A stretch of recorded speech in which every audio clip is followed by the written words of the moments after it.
All right, welcome back from our lunch break. We are going to go to our item 7.2, consideration of 3-year repayment plan for agencies impacted by tax defaulted land sales. Our auditor controller and, well, our auditor controller is coming up, Genevieve Harrington. I was trying to get him to come up and help you. Yeah, no.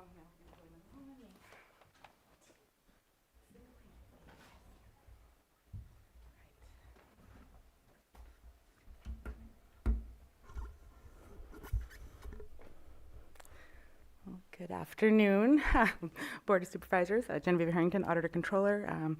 Just bringing this item. We've talked about it in other discussions, but so what we're bringing forward is a 3-year repayment proposal.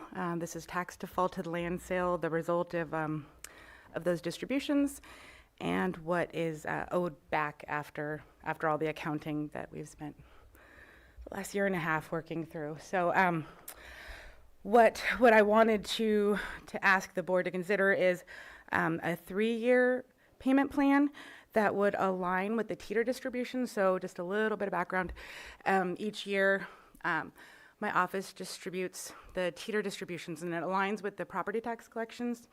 So every April, every December, we give a large distribution based on their rate.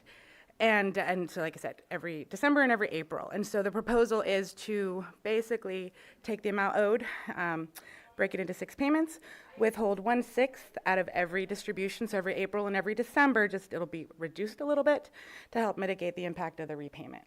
And so it's a 3-year proposal. We've kind of had a lot of discussions trying to find the best way to mitigate the impact of this repayment. And to me, this seems the smoothest. And also keeps us in compliance because we can't go too far out with the payment plan without some other considerations. So let's see. I'm not sure how much we want to talk about it. Are there questions? I mean, I don't know how much everybody knows about the situation or if there are any outstanding questions. Vice Chair? Yeah, just to make sure I understand it clearly. So when you talked about the teeter and when the property tax billing goes out, you're sending their distributions before we get paid, the county? Yes, and that is the teeter program, so that has nothing to do with this repayment here. That is how teeter works. We do distribute the tax revenue before the actual collections occur. Yeah. And then, but because of that, and then we're in this situation where these agencies got that money sent to them, but then the taxes were never paid to the county? Is that correct? Or? Yes, and because a lot of the properties that sold at a deficit, and so once the sale occurs and we see how much has been collected and how much is owed, we do this calculation. And so there's been a few hundred of those. And so that's the result of the repayment. So each APN has been it's calculated and has a total, and then that fed into another sheet to then summarize per agency how much they owe. So if there's any question about how much is owed, we can trace it down to each property and those individual calculations. Okay. Supervisor Sabatier?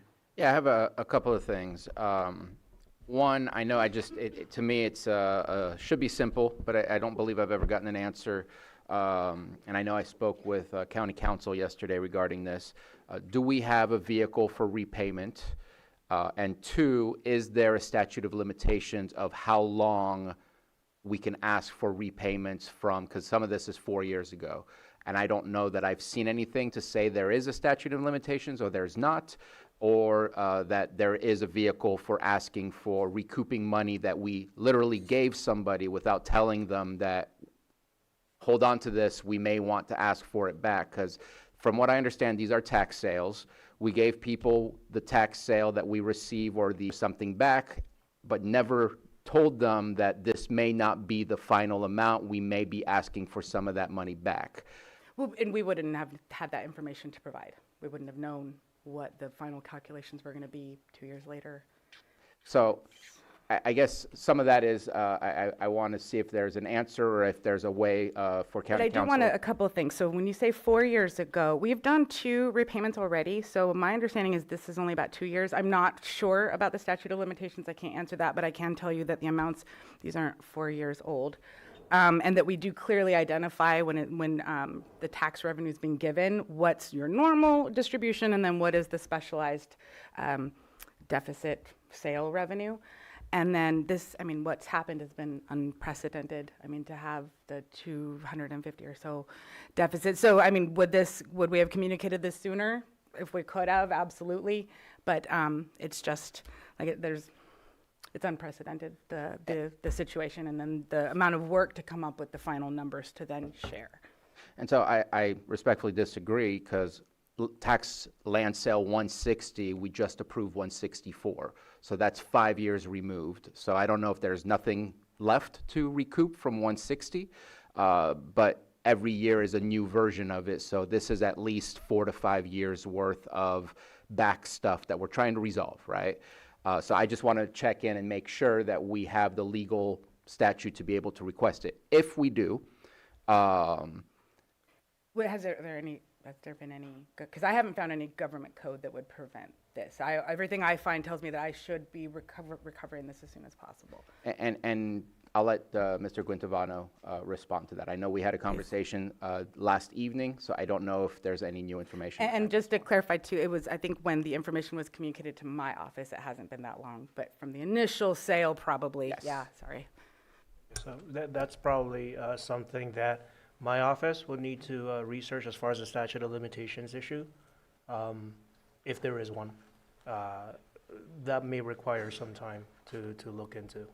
It's not something that's could be easily readily available, because it spans, I would think, at least 2 code sections, 2 sets of code sections, government code and revenue and taxation code, so that may take some time.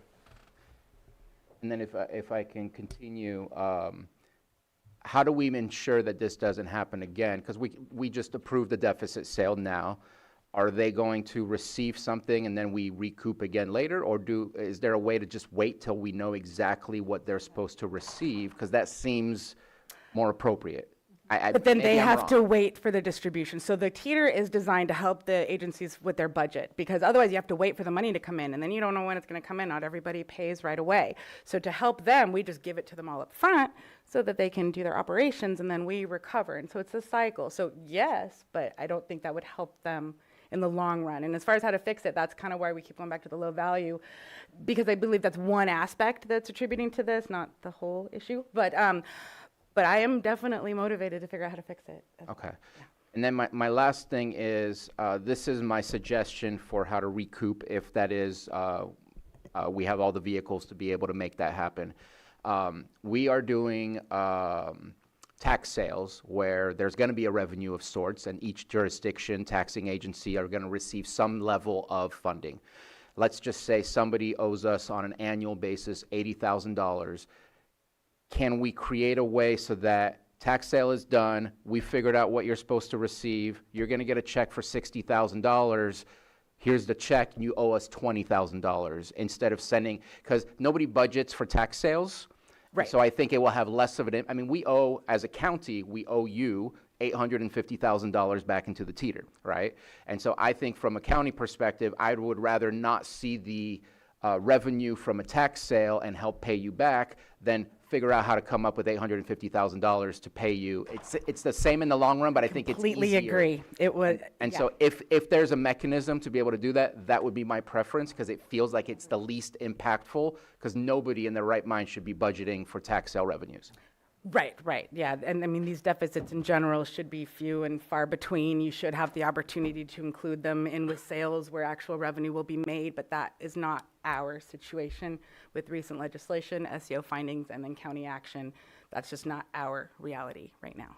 I apologize, I yes. do have one more thing. Do we need a resolution or something? Like, there's nothing in front of us to approve other than direction? It's more of a blessing, I think, but yeah. Yes, thank you, Mr. Chair. Yeah. Yeah, thank you. So the ask under the board memo is really mainly consists of board direction. To be more specific, it's an ask for board direction to offer a 3-year repayment plan. So your board has several options on how to approach that. Direction, and that, both of which, or all of which probably, consists of direction of staff. You can direct staff to come back with a repayment plan document of sorts. That is one option. The other option is to just direct staff to make this offer, should your board wish to do so, to the specified agencies, because that is the specific ask of the memo, if I'm correct. Yeah, ordinarily, it's just recovered all at once, but this has been a long time county problem. I think it was created by the county, and I just wanted support from the county to proceed with the plan. That's why I'm here. So would we address when we would start paying at a later time so that we can adjust that according to when our income is? So I did, I That- forgot to mention that. Sorry. Hopefully it's in the memo, I'm not sure, but I wanted to propose that we would begin the repayment in the 26-27 tax year. So complete this year, give a chance to, I mean, because we don't even have the numbers yet. I mean, as far as the new distributions for 26-27. So if we propose it to start then we can give everybody some advance notice of what Okay. it'll be. Yeah, so we don't run into this again. We have collected, and we just moved their date back, as Supervisor Spate had alluded to. Okay. But I didn't know if we needed to make a motion or anything to do that, or would we address that later, after this issue? Okay, not sure. All right, I'll open it up for public comment.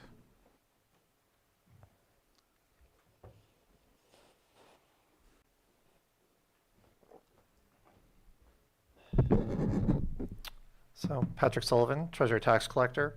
There's a few points I wanted to touch on that I think are important here. First off is that as far as recovering those funds, clawing them back, I think as Ms. Harrington said, that is a mandatory duty. The county has to recover those funds. So it does make me a little concerned to hear about like an offer to the agencies. This is really, normally the auditor's office does determine how those are recovered, and normally it is just immediately reallocated and taken back. So I think as far as our authority to do it, I'm really not familiar with anything that would prevent it. If there is something such as a statute of limitations that, I mean, we're not able to find and no one is aware of, that would be sort of a crisis for our property tax system. If the answer is we can't do this, that has implications across everything that we do. So if that should be the answer, I'm not really sure what that would mean, not just for our county, but for the state. We'd really have to look at the whole system and think about how that would work. That being said, I know there's other suggestions about how to do this that may help. I think all of those are great, and anything we can do to provide more information, I'm sure would be helpful. But I just wanted to highlight that there are examples throughout all of our processes where there are reallocations after an audit, many years later. When there's an error, you have to redistribute the money, you have to fix everything. So this would be entirely new to me if we can't do it this way now. So I just wanted to bring that perspective. Otherwise, I don't really expect the situation to happen again in the future in the same way. The underlying basis for these errors are the mass deficit sales, which, are the result of recent litigation, the state controller's findings that we had to offer all of these properties regardless of the fiscal impact. So previously, the county, the Board of Supervisors had issued a directive not to sell the properties, these lower value lots, a lot of these properties that created these giant deficits.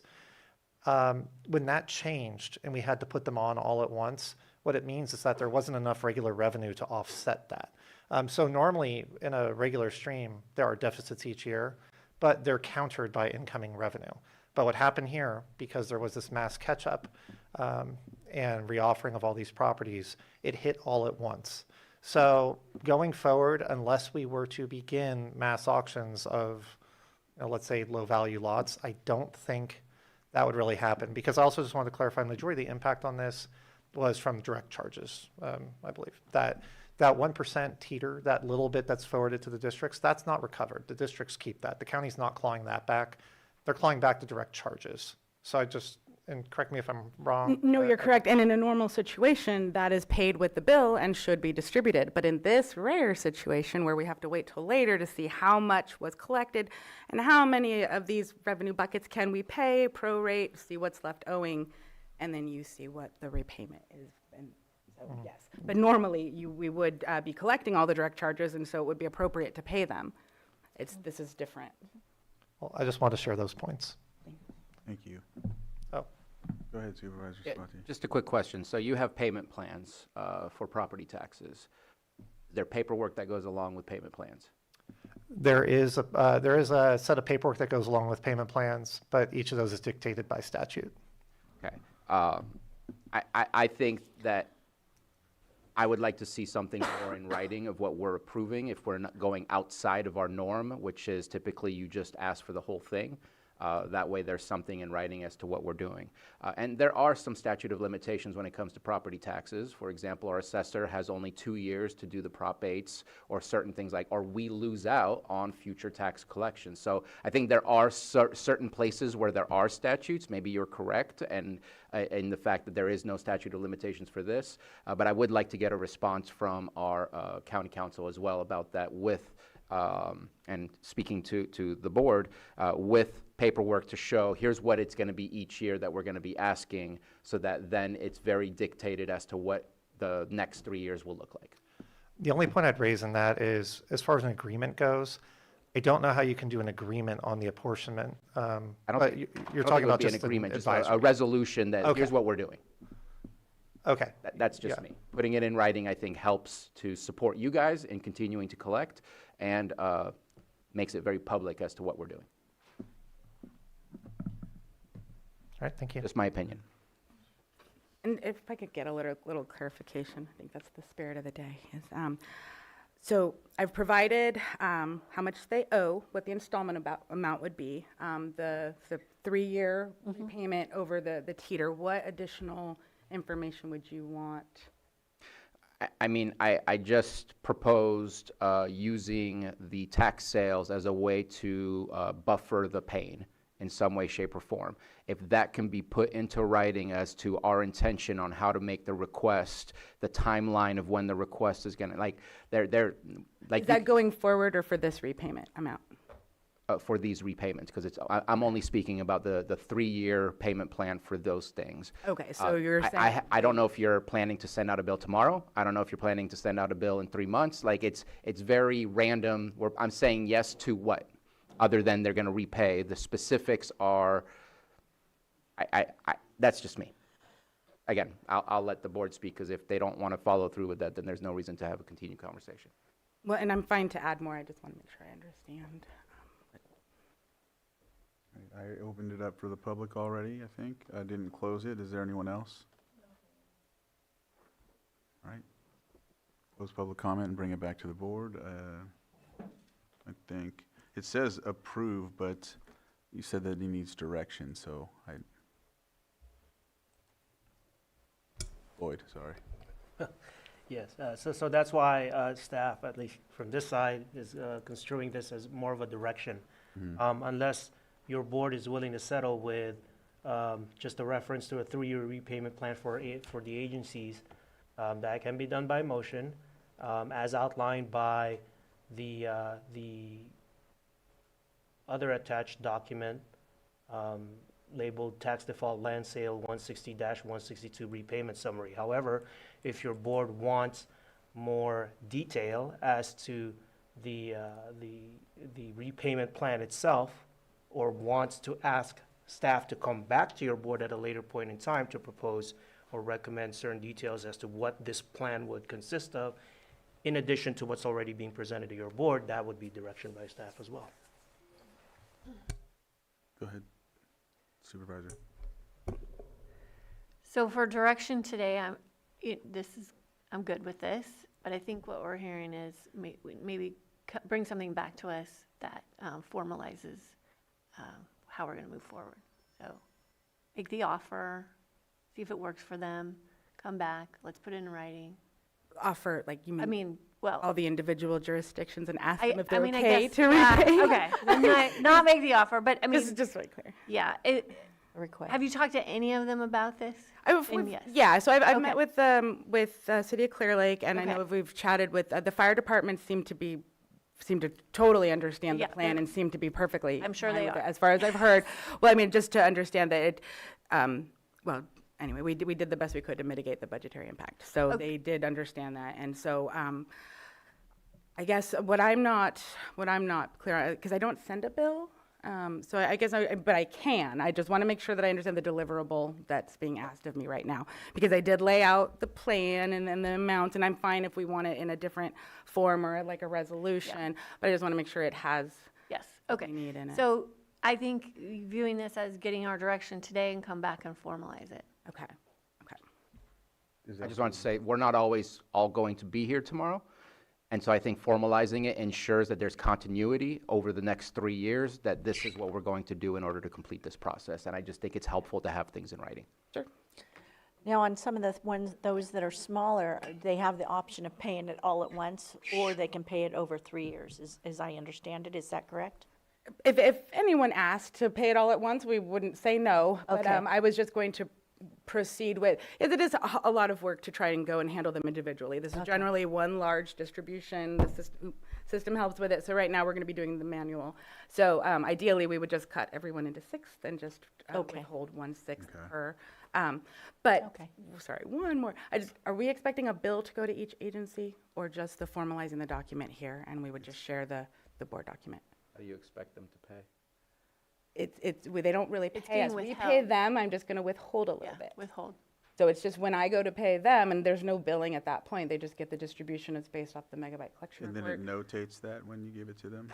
Yeah, so there'll be a note in there showing the I, slight reduction. for their records, would it be best if we go ahead and send them the bill so that they have it? Well, there isn't a bill, I would need to create something. A letter, maybe send the resolution, a letter explaining what's going to happen with the timeline. And Sounds- if the city of Lakeport wants to have theirs all taken out at once, because it's really tiny, Right. fine.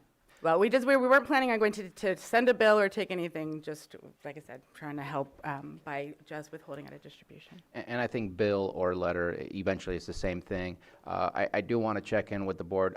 I really feel that using the tax sale revenues as a basis to start from, reduce that, and then get the rest off of the teeter or whatever it is that we provide, would probably be the least impactful to all of the agencies that are there, and I'm hoping that that can be memorialized as well into the document, so that this is the process that we will use. Now, with that, we don't know how long that's going to take, because normally that is the process. You would want a couple of deficits and then a lot of revenue. That's not our situation right now, so do If we there's no just- revenue, we're taking out the full amount for this year. If there is revenue, like for example, if they owe 80,000, but there's zero on the tax sale for them, then they owe 80,000. If there's 60,000 in the tax sale that they're going to make in revenue, now you're going to take $20,000 off, as well as keep the sale tax revenue. Okay, and if there is no tax sale for a year or two, we just start? That will not happen. Well, I guess I'm a little unsure, having formalizing a repayment that is based on something that is, I don't know, a little fluid, or, not on just- schedule. We is don't know if that concerning. won't happen. In It's the just past, a it didn't first happen. comes from this, second comes from this. Absolutely. And that way, everything that's on the list means eventually we'll get the money we want. We're just trying to reduce the impact so that it doesn't hurt as people as much. Just so you know, that is the natural flow of things. That's how it would happen.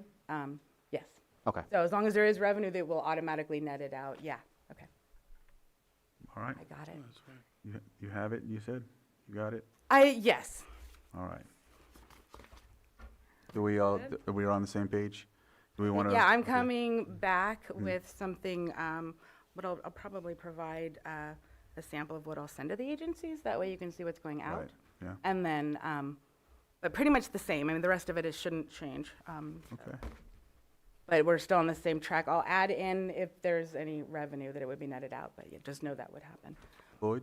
Thank you, Mr. Chair. So your board may want to clarify if your board still wants to direct staff to come back with a resolution as a way to formalize this, or, because that was raised a couple of times. I think that would be us saying yes to what is being proposed through a resolution that doesn't require the other agencies to sign. That's just us agreeing to something. So I think resolution would be the best and easiest document to put together. And a reference. Okay, All right. all right. Thank you. Thank you. All right.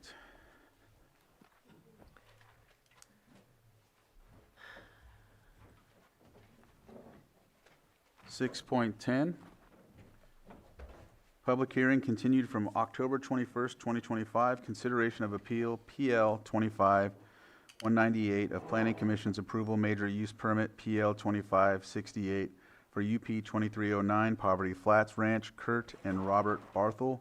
Location 10535 High Valley Road, Clear Lake Oaks, APN 006000422. Appellant Maria Khan and Associates. And Community Development will be starting out. Lloyd? Thank you, Mr. Chair. Your board may want to consider swearing in witnesses. This is a public hearing, an appeal hearing. All right, Johanna? If you're here and you're gonna provide testimony, or just, you might speak or you might not, stand up. If you're in Zoom and you're going, raise your hand in Zoom if you're gonna speak on this item. All right, and we got Donna in Zoom. Okay, do you solemnly swear that the testimony you're about to provide will be the truth, the whole truth, and nothing but the truth? Thank you.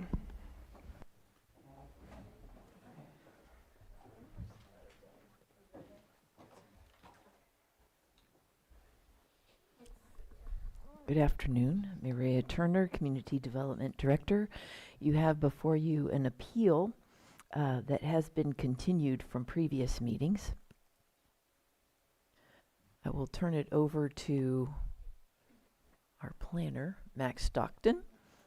We also have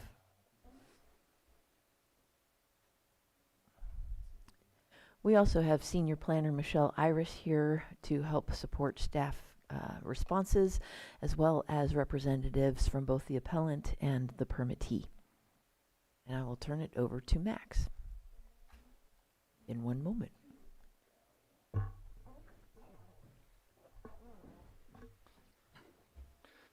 Good afternoon, Supervisors and Chair Crandall. My name is Max Stockton. I'm an Associate Planner with CDD. The applicant, their consultant, appellant, and associates are present in chambers. Both applicant and appellant have requested the opportunity to present following staff's presentation today.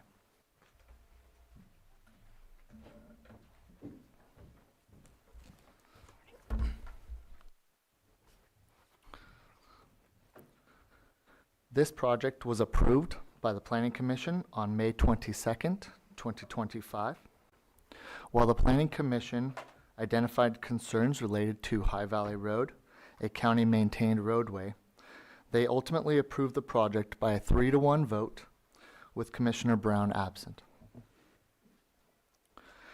An appeal of the Planning Commission's decision was filed by the appellant on May 28th, 2025. The appeal application is included as Exhibit C. All public comments received are included for the record.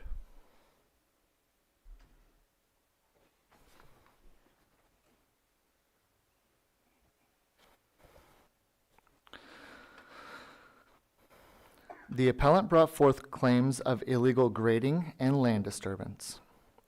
In 2022, following the Mendocino Complex fire, the applicant submitted a grading permit to facilitate the clearing and maintenance of the existing fire break, along with improvements to the access road and to meet Public Resource Code 4290 standards. Permit number GR 22-12 was issued on April 18th, 2022, followed by minor trenching conducted in accordance with the well permit approved by Environmental Health on May 22nd, 2022. In June of 2024, all grading was inspected and confirmed to be complete in compliance.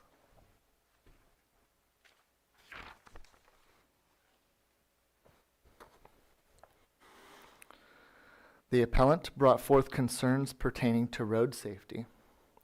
High Valley Road, a county-maintained road, is a prescriptive right-of-way.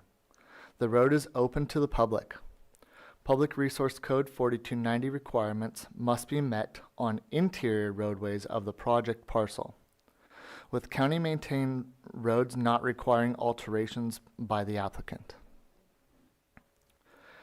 The applicant has proposed interior roadway improvements on the project parcel as required by Public Resource Code 4290 and 4291, and has proposed the use of box trucks for delivery services rather than the use of semi-trucks for the proposed cultivation operation. Additionally, staff measured across portions of High Valley Road around the U-curve, as seen in these images, from the shadow line to the edge of the road. The remainder of the dirt portion and all were measured conservatively at 18 to 30 feet, with a variety of turnouts and portions of the road measuring in excess of 30 feet wide.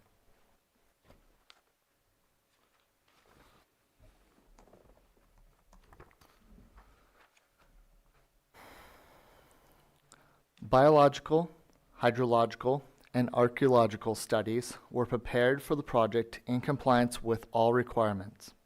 However, staff inadvertently omitted the botanical survey dated May 8, 2024 by Greening and Associates, LLC, from the Planning Commission's agenda packet, which is attached as Exhibit D. The botanical survey was included, reviewed, and referenced in both the draft initial study and staff report. Staff also clarified this at the Planning Commission hearing. The appellant does not provide specific details regarding environmental impacts they feel were not adequately assessed within the appeal application. However, in compliance with CEQA, a draft initial study mitigated negative declaration was prepared and circulated from January 9th, 2025 to February 7th, 2025.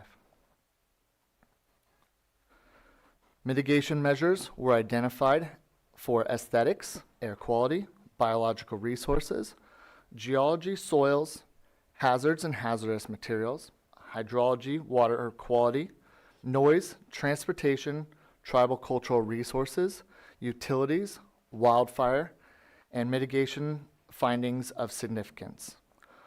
All impacts were determined to be reduced to less than significant with mitigation measures implemented.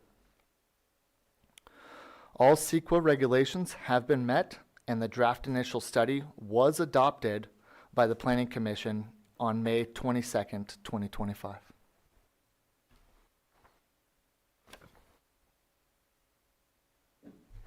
Just for clarification, instead of the mitigation things of significance, it's actually the official title is mandatory findings of significance, and that was it, included within our analysis.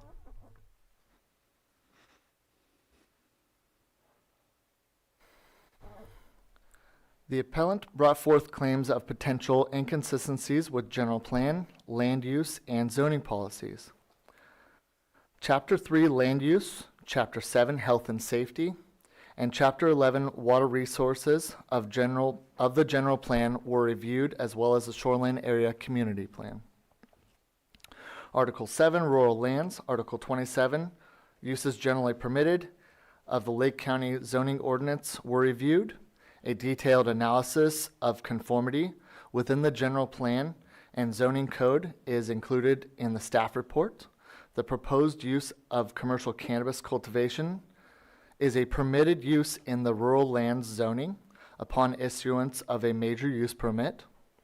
The project meets the development standards, general requirements, and restrictions as specified in Article 27. And the applicant has submitted a property management plan outlining compliance with all regulations pertaining to cannabis operations.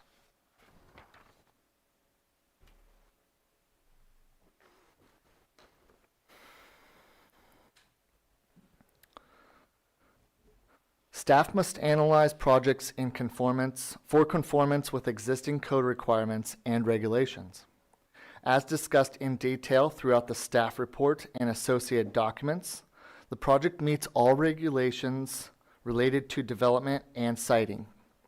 Staff recommends the board deny the appeal, upholding the Planning Commission's approval of the project. And that's what this slide here says. Staff would like to clarify that the initial study number was uploaded and circulated for public view as initial study IS 23-20 and not initial study IS 23-29 as written in the staff report and carried onto the board's memo provided for hearing today. And that concludes our presentation. Brad? Yes, Brad, just and then I'm going to go and then you. before we get further into the item, I wanted to disclose that for 20 years I worked at the same agency as Mr. Bob Barthel. He retired 16 years ago, so I probably worked with him between 1989 and about 2009. We were at different agencies inside the city of Lakeport, but I just wanted to make it known that we did know each other. We did interact in a professional capacity related to the joint work of Public Works and Lakeport Police during that time, but I had no personal relationship with him outside of work and didn't associate with him outside of work. So I just wanted to make that disclosure and also make it known that I did go personally to the project site a few days ago and look it over because I felt it important to understand what it looks like, see the roads, see the location where the project was going to exist. So thank you. And a quick question. I'm pretty sure I know the answer, but I'm going to ask anyhow. When the grading was done, was there cultural monitoring there? And I know that there was contact with Cliff Moda, but there wasn't further contact with them as well. Is there a reason why? I can answer that, Michelle Iris, Senior Planner. There's two sort of separate grading activities that we're talking about.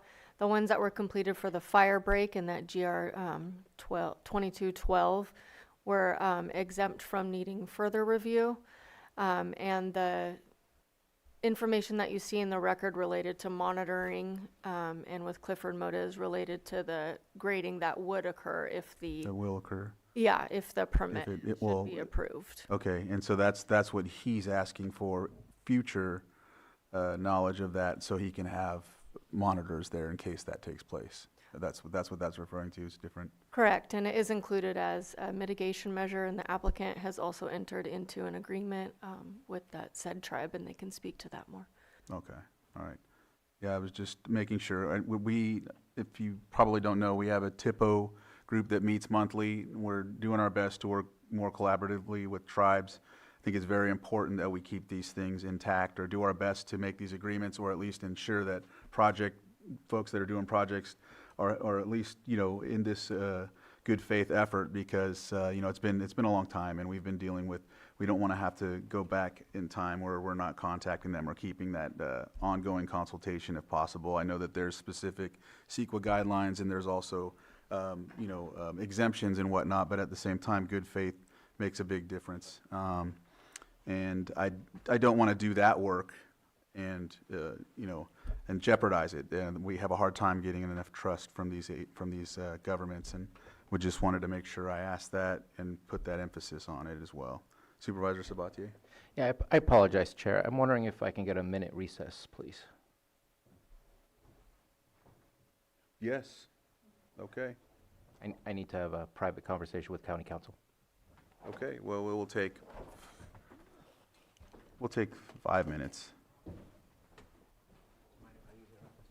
We'll take 5.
no name.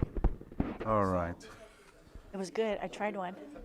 Is it mint chocolate? We're coming back from our break. Peppermint on top, so it kind of gave it away. It was really good. I think they're looking up something right here. You ready? Yeah, we're ready. Do you all need some time, or? No, we're Oh, okay. fine. Go right ahead. Okay. Go ahead, Supervisor Sabatier. So I wanted to have a private conversation before asking something that might be embarrassing or whatever in public. These are de novo, and so we are looking at the project as a whole, not just the appeal, the concerns, and the response to the concern. So what I've asked is, are we prepared to do a full presentation on what the project is so that we can really check the box that we are fully informed in making the decision that we plan to make today?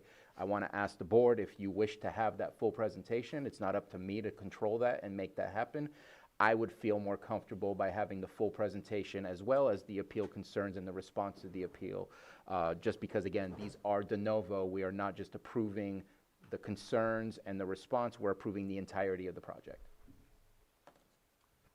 I thought, I'm good with yeah, that. that's what we're doing. I just had a question because he talked about grading, so I don't know if that played into what. No, Okay, not at all, okay. not even close. Yeah. And we are prepared to go ahead and give that presentation. Okay.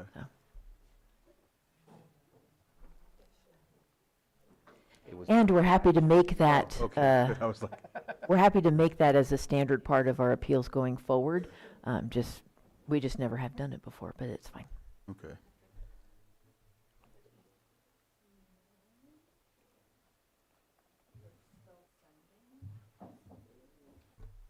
Well, it might take a moment.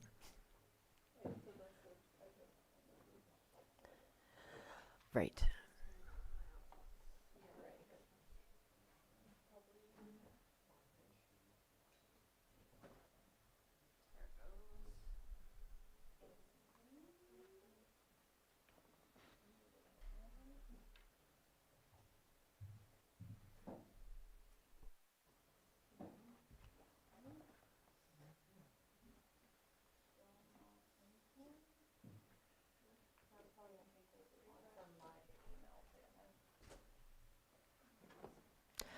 We do have the PowerPoint slides that we presented to the Planning Commission that we're happy to present to the board. We're just transmitting it over a sludgy cyber system here. Just got it. Excellent. And Johanna will pull that up, and we'll start as soon as it's ready. Looks good to me, yeah. All right, I will turn it back to Associate Planner Max Stockton. cancel. Cancel. Yeah.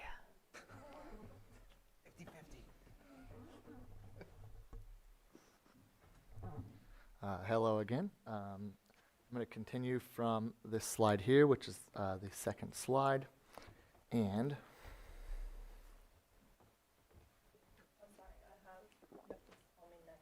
you got it. Nope. Go back. All right. So this project proposes a total of 5.69 acres, which is 247,800 square feet of outdoor canopy area, and one Type 13 self-distribution license.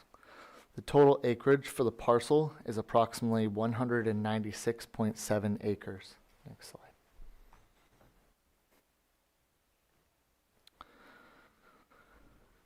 In vicinity of this project, to the north is mostly undeveloped, east is mostly undeveloped, to the south is farmland, and to the west is commercial cannabis farm and undeveloped, with the project site approximately 2.5 miles to the nearest community growth boundary.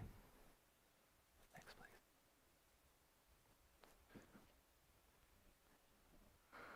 please. Zoning for this project is rural lands, as discussed previously, with the full zoning being RL for rural lands, WW for waterway, and SC for scenic combined, and is within the Shoreline Communities Area Plan under Supervisorial District 3.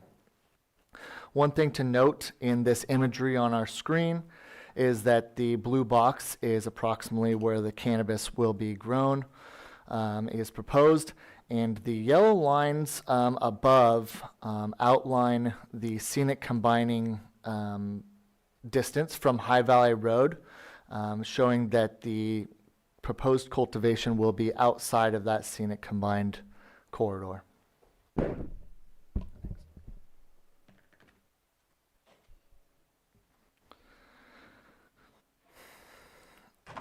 The site location is approximately 5.5 miles from Highway 20, and the project parcel has a variable topography with a series of ridge lines and valleys.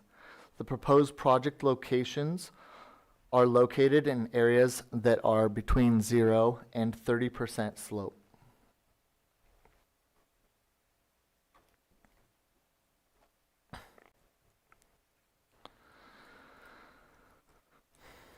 .69 acres are proposed of outdoor canopy located within various cultivation areas.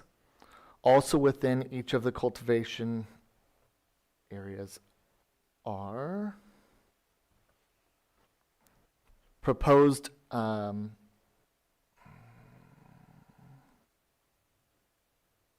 above ground propagation. Next, please.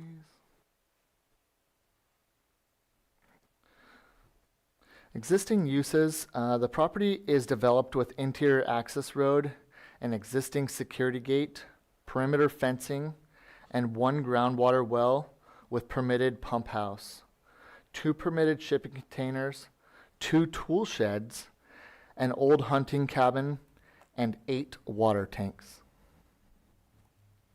Next, please. Under project analysis, as previously discussed, the project has been reviewed through the Lake County General Plan, Shoreline Community Area Plan, Lake County zoning ordinance, and state regulations. Next, please.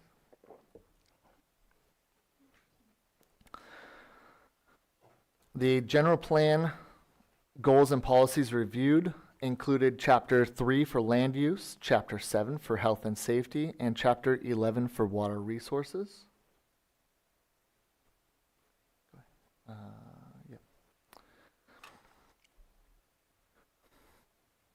The project as proposed is for outdoor commercial cannabis cultivation.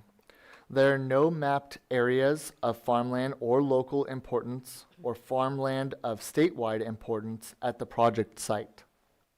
The proposed project is not located within a farmland protection zone, and greenhouses are not required. The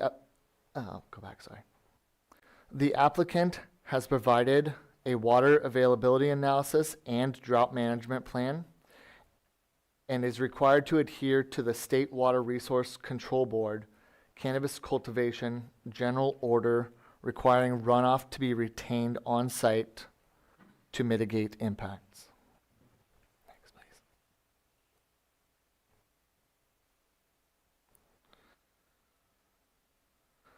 The project is an allowable use with a major use permit in the RL zoning with the RL zoned properties per Article 27.11, uses generally permitted, and far enough from High Valley Road as to not impact the scenic combining district.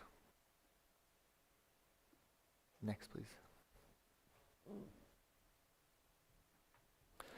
As previously presented, there are many aspects that were evaluated for this project, including aesthetics, air quality, biological resources, cultural resources, geology and soils, hazards and hazardous materials, hydrology and water quality, noise, transportation, tribal cultural resources, utilities, wildfire.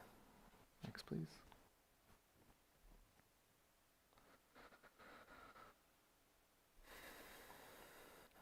The California Environmental Quality Act looked to mitigate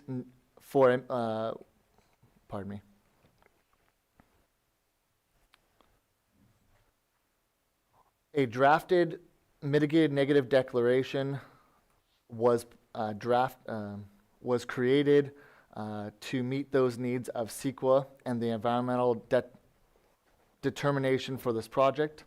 All identified impacts can be reduced to less than significant with mitigation. And public comment period occurred between January 31st, 2023 to March 2nd, 2023 for the request for review RFR process. Mitigations are outlined in staff report, draft conditions of approval, and attachment of the draft initial study mitigated negative declaration. I apologize, I haven't done this in a while. Next, please.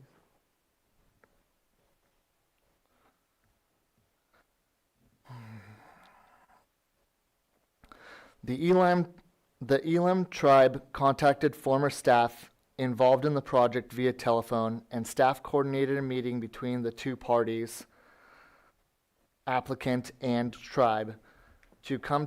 An agreement was not reached between the applicant and tribe, and staff concluded that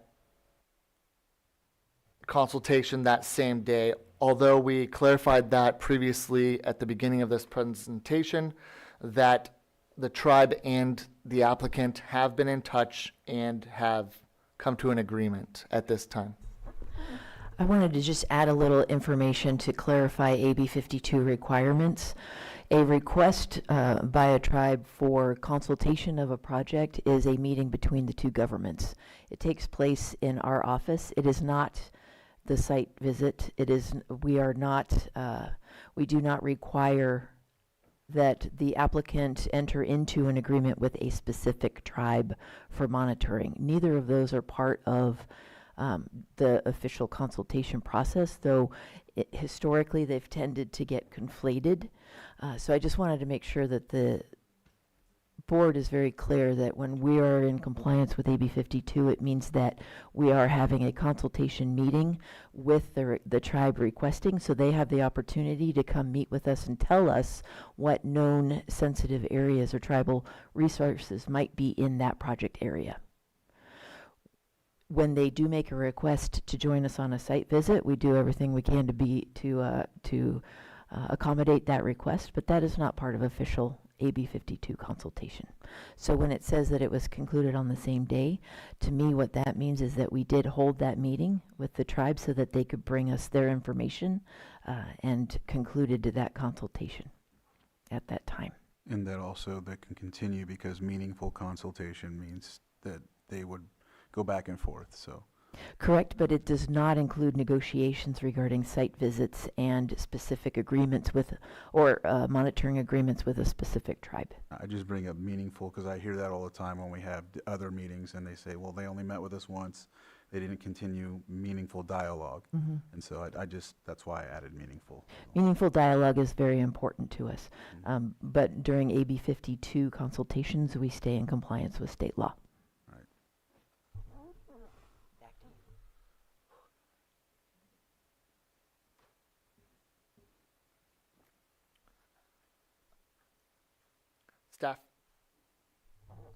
Staff has included 2 tribal cultural resource mitigation measures regarding tribal sensitivity training and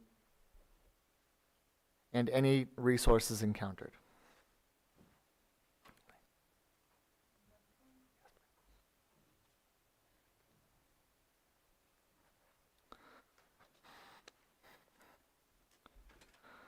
Do you mind if I interrupt and ask a quick question? April 9th, 2020, is that date correct? Because I thought the project was only submitted to you guys in 2023.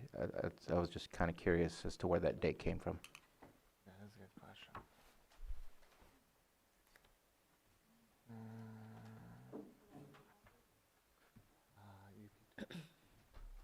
It's right here.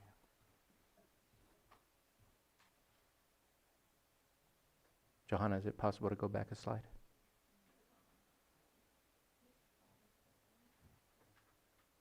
Yep. Yeah, that's You're correct, thank you. It was sent out on December 20th, 2023. Thank you.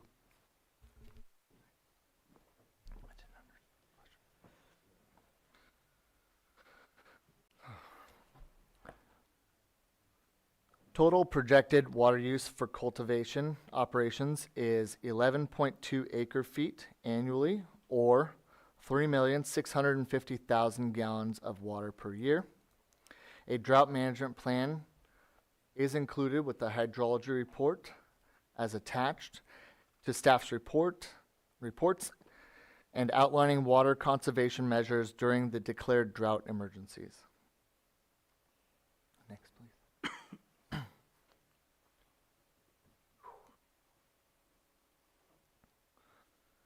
The project property is accessible via High Valley Road, a county-maintained road, approximately 0.42 miles off of the driveway. The applicant's driveway is known to be federal lands.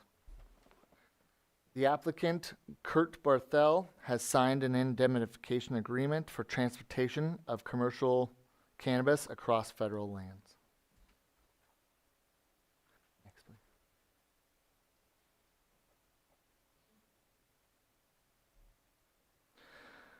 Following the Mendocino Complex fire, a grading permit was submitted for clearing and maintenance of the existing fire break, along with improvements to access roads to meet Public Resource Code 4290, 4291 standards.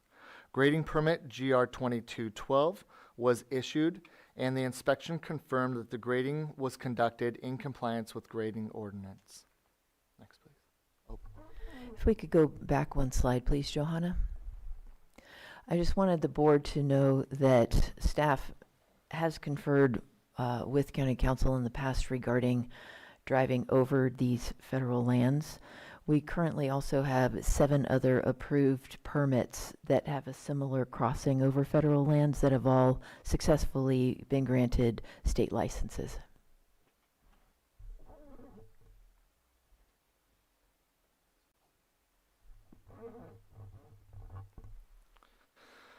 Within 1 mile of this proposed project, there are 0 pending projects. Within 3 miles of the project, there are 2 pending projects and 2 approved projects. Next, please. And before you are the recommendations to the Planning Commission, and those recommendations were to adopt mitigated negative declaration, initial study, IS 23, and the typo as mentioned previously was that is IS 2320 for use permit PL-25-68 with findings found in the staff report. Also, to approve the use permit PL-25-68 for UP 23-09 with the proposed conditions of approval and with the findings in the staff report. And that concluded that presentation for the Planning Commission. All right. Okay. I'm not hearing any questions, so I think the appellant.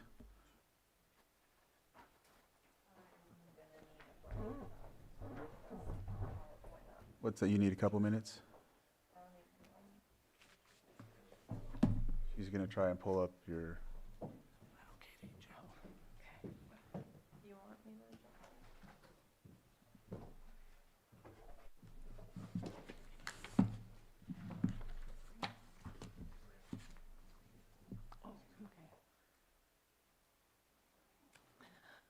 We'd like to give one of these, 1, 2, 3. One's for Johanna and one's for each of the board members, please.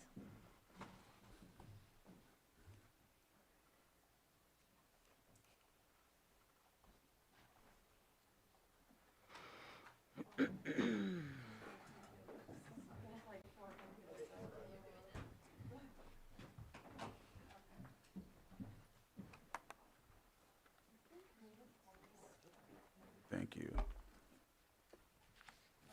Thank you. Oh, you'll want to go to PL 25198, Master Slide Presentation, Part 1. Well, are you going to do the entire thing at one time or by part? She had trouble with the big one because it crashed her computer. Do with Part 1 and then Part 2, because I think we adjusted our speaking notes to have it broken up. Correct. Part 1, please.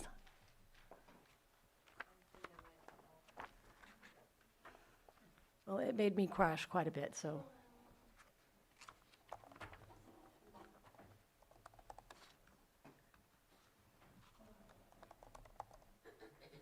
That's Max. Yeah. Let's take a 5-minute break while she works on getting this.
1 second. I think, there we go.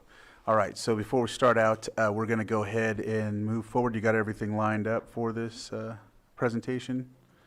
And we're gonna do our best to keep it to at least 15 minutes. We can bleed over a little, but we're gonna do our best to stay on target with that, okay? And we'll if it bleeds over, we'll do what we can, but, yeah. I understand. Yeah. Beautiful country. Okay, now, which button do I push? Just the arrow, the right arrow? Okay. Okay, good afternoon, Chair Crandall, Vice Chair Rasmussen, Supervisor Pyska, Supervisors Owen, and Supervisor Sabatier. My name is Maria Kahn, and I'm the appellant in PL 25-198 concerning Poverty Flats Ranch UP 2309-2320. We are here today to present our fair argument for why your board should grant this appeal and reverse the approval of UP 2309 as presented, because the whole of the project, as SEQA requires, was never properly analyzed. Today, we will focus on the central issues that make this project infeasible, unable to move forward, and unable to comply with county, state, and federal law. We welcome your questions at any point. We will show you where the project fails to meet federal right-of-way requirements, Lake County Zoning Ordinance Article 51, Public Resource Code 4290, Title 14, and CEQA's mandatory procedures. Our appeal contains 12 chapters with dozens of violations. We won't cover every detail, but the next 13 slides will show that each chapter contains at least 3 fatal defects, any one of which satisfies the fair argument standard needed to grant the appeal. I've lived in High Valley for more than 25 years. In that time, I have watched forested mountainsides and a pristine valley floor slowly stripped of their natural integrity, first by vineyards and more recently by cannabis operations. I was forced into civic action in 2021 when I witnessed my beloved valley severely damaged by a project that moved forward without effective environmental protections. Since then, I have been speaking out against similar high-impact developments concentrated on High Valley Ridge. What I have learned is that this process enabling these projects is fundamentally flawed, and the environmental safeguards meant to protect this landscape are not being applied. This is not about cannabis. It's about feasibility, legal compliance, and the obligation to evaluate projects truthfully. It is also about the safety of High Valley residents who depend on a single escape route, the preservation of tribal heritage that cannot be replaced, and the protection of a watershed that sustains wildlife and communities downstream. I am not anti-development. Development can coexist with stewardship, but not all locations are suitable for development. High Valley Ridge is one of those places. It carries unique constraints, an undeveloped and a substandard road that crosses federal land, extremely high fire danger, undocumented but historically certain tribal cultural resources, and a wildlife corridor used by numerous species. This appeal is an effort to protect what remains of a place that is extraordinary archaeological, cultural, hydrologic, biologic, and ecological significance. I stand here with deep respect for the history of this land, including the LM and Camdot, Pomo descendants who lived, traveled, and gathered along High Valley Ridge for thousands of years. Their cultural imprint still lies just below the surface.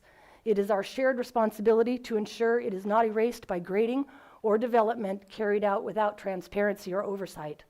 Today we will show that Poverty Flats is not simply flawed. It is the result of a CEQA process that was never neutral, never complete, and never transparent. And because CEQA is fundamentally a truth-telling statute, these defects matter. CEQA requires the county to evaluate the whole of the project, not just the convenient parts and not what remains after unpermitted work has already altered the land. Yet that is exactly what happened here. Before any permit inquiry and before CEQA review, the applicant cut new roads, removed trees, graded through stream beds, installed culverts, drilled a new well, trench cut to cultivation sites, and graded ridgelines and slopes. These are not minor brush clearing activities. They are substantial physical changes that CEQA requires to be disclosed before they occur. When this unpermitted work is folded into a ministerial permit, when steep slopes are relabeled as flat ridgelines, and when the environmental baseline is reconstructed around the altered landscape, CEQA is not being followed. CEQA is being bypassed. High Valley Ridge is a place worth protecting. This ridge is more than a location. It is a cultural landscape. Generations of Pomo families moved across its contours, Their high-ground winter camps remain embedded in these slopes. Their routes once connected villages and valleys. Your own county documents show that none of the grading, clearing, and trenching was evaluated for impacts to tribal cultural resources, despite this being a historically inhabited and culturally sensitive area. This was not government-to-government consultation as required by AB 52. Consultation was left to the applicant, something CEQA does not allow. Elam Tribal Historic Preservation Officer has confirmed that they were never consulted. At that point, mitigation measures like TCR1 and Bio2 are meaningless because grading has already occurred. We cannot protect cultural resources retroactively. We can only protect them by telling the truth about the land and evaluating impacts honestly. And with that foundation, I would like to introduce Tom Lasik, who will begin with the first major issue, federal land access and the BLM indemnification problem, an issue that goes directly to whether this project is even legally feasible. Stay there and drive. Okay. Oh, I guess I didn't even go through. Well, I'm just going to run through these slides. They simply show the defects by chapter. Yeah, thank you. Thank you, Chair. Thank you, Vice Chair, members of the board. I'm going to talk right now about BLM and BLM indemnification. Very quickly, just sort of as a guiding post as I go through this, CEQA requires lawful access for use. Without lawful access for use, the project is not feasible. So that's one important thing. Unfortunately, we'll also be talking about misconduct. CEQA wants not only a fair, impartial, and unbiased hearing, but also a fair, impartial, and unbiased process. And when the process isn't fair and impartial and unbiased, that's cause for a permit or a permit to be denied and an EIR required. It's about making sure the process is fair, and you're going to find out that there was a considerable amount of discussion just on this topic that was quite prejudicial. And the first thing I would like to point out to that point, if you refer to your legislative letter to the board that was provided by CDD, you will find no mention of this topic, even though it was significantly discussed in the Planning Commission hearing. It is not appropriate to cherry pick those things they want the board to hear and those things they don't want the board to hear. Furthermore, the draft of that legislative letter was put out in July, before any of the documentation that we provided was even looked or discussed. That's a foregone conclusion that makes this more of a perfunctory activity instead of a legitimate hearing when those things occur. It makes it difficult for you to make an informed decision when that kind of behavior occurs. So we'll go right into it. The next slide, real quick. Does the applicant need to cross federal land? The answer is yes. They have to cross the Berryessa Snow Mountain National Monument. It is federal land under the stewardship of the fine people at the U.S. Forest Service and the BLM. It is federal land. Go to the next slide, please. Next question is, do you need permission to cross federal land? The answer is yes, and this is worthy of distinction because we're going to touch on this later. Federal lands operate differently than other lands of the state. Other lands of the state operate on what's shorthand as a doctrine of what's called open and less closed. You're authorized, approved, allowed, permitted to cross regular lands. We don't need a special permission. That is not the case for federal land. Federal land operates on the opposite doctrine. It's closed unless open. You are not allowed, you're not permitted, you're not authorized, you're prohibited for conducting commercial activity across federal land unless you have explicit permission from the federal government. In the case of the BLM, that's in the form of a right-of-way grant or a special use permit. Without that, you're not authorized. And if you cross the land without that authorization, you could be cited for trespass, which is a crime that's recognized by both the state of California and the federal government. It's not about cannabis, it's just basic property rights. Next slide. The next question is, what if there's a prescriptive easement? Well, does that help? Well, no, it doesn't help. You see, prescriptive easements don't work that way, and they certainly don't work across federal lands. At the most, in the case of Mr. Bartel, he would be allowed lawful passage, but not for a use that has not been authorized by the federal government. When the federal government says no, no means no. So what does the federal government say? The federal government says, next slide, they say no. twice the BLM has informed CDD that they cannot authorize this use across federal land because it remains a crime. Now, that crime that they're talking about is possession with intent to distribute, which is a federal felony, which exacerbates the trespass from a misdemeanor to a felony, up to $5,000 fine and a 5-year sentence. So at this point, we are pretty much have made the fair argument that they don't have the legal authorization that's required by CEQA. Unfortunately, we're going to go further because, well, CDD has gone too far on this. This is a copy of the letter from the BLM. Next slide. The problem is if you issue the permit anyway, when you know that the applicant has no choice but to break the law, then you've crossed the line. You're no longer doing neutral administrative work. You're now aiding and abetting in the furtherance of that trespass, which itself is a crime. And that's not appropriate. You're also exposed the county to civil liability in the course of willful misconduct, willful negligence, and abuse of discretion. Next slide. So why is this happening? And the reason it's happening is because about 5 years ago, the CDD came up with something called an indemnification agreement. Its intention was to hold the county totally harmless for all liability in the event someone like Mr. Bartel is crossing land and does get cited, and that the county would then be held totally harmless.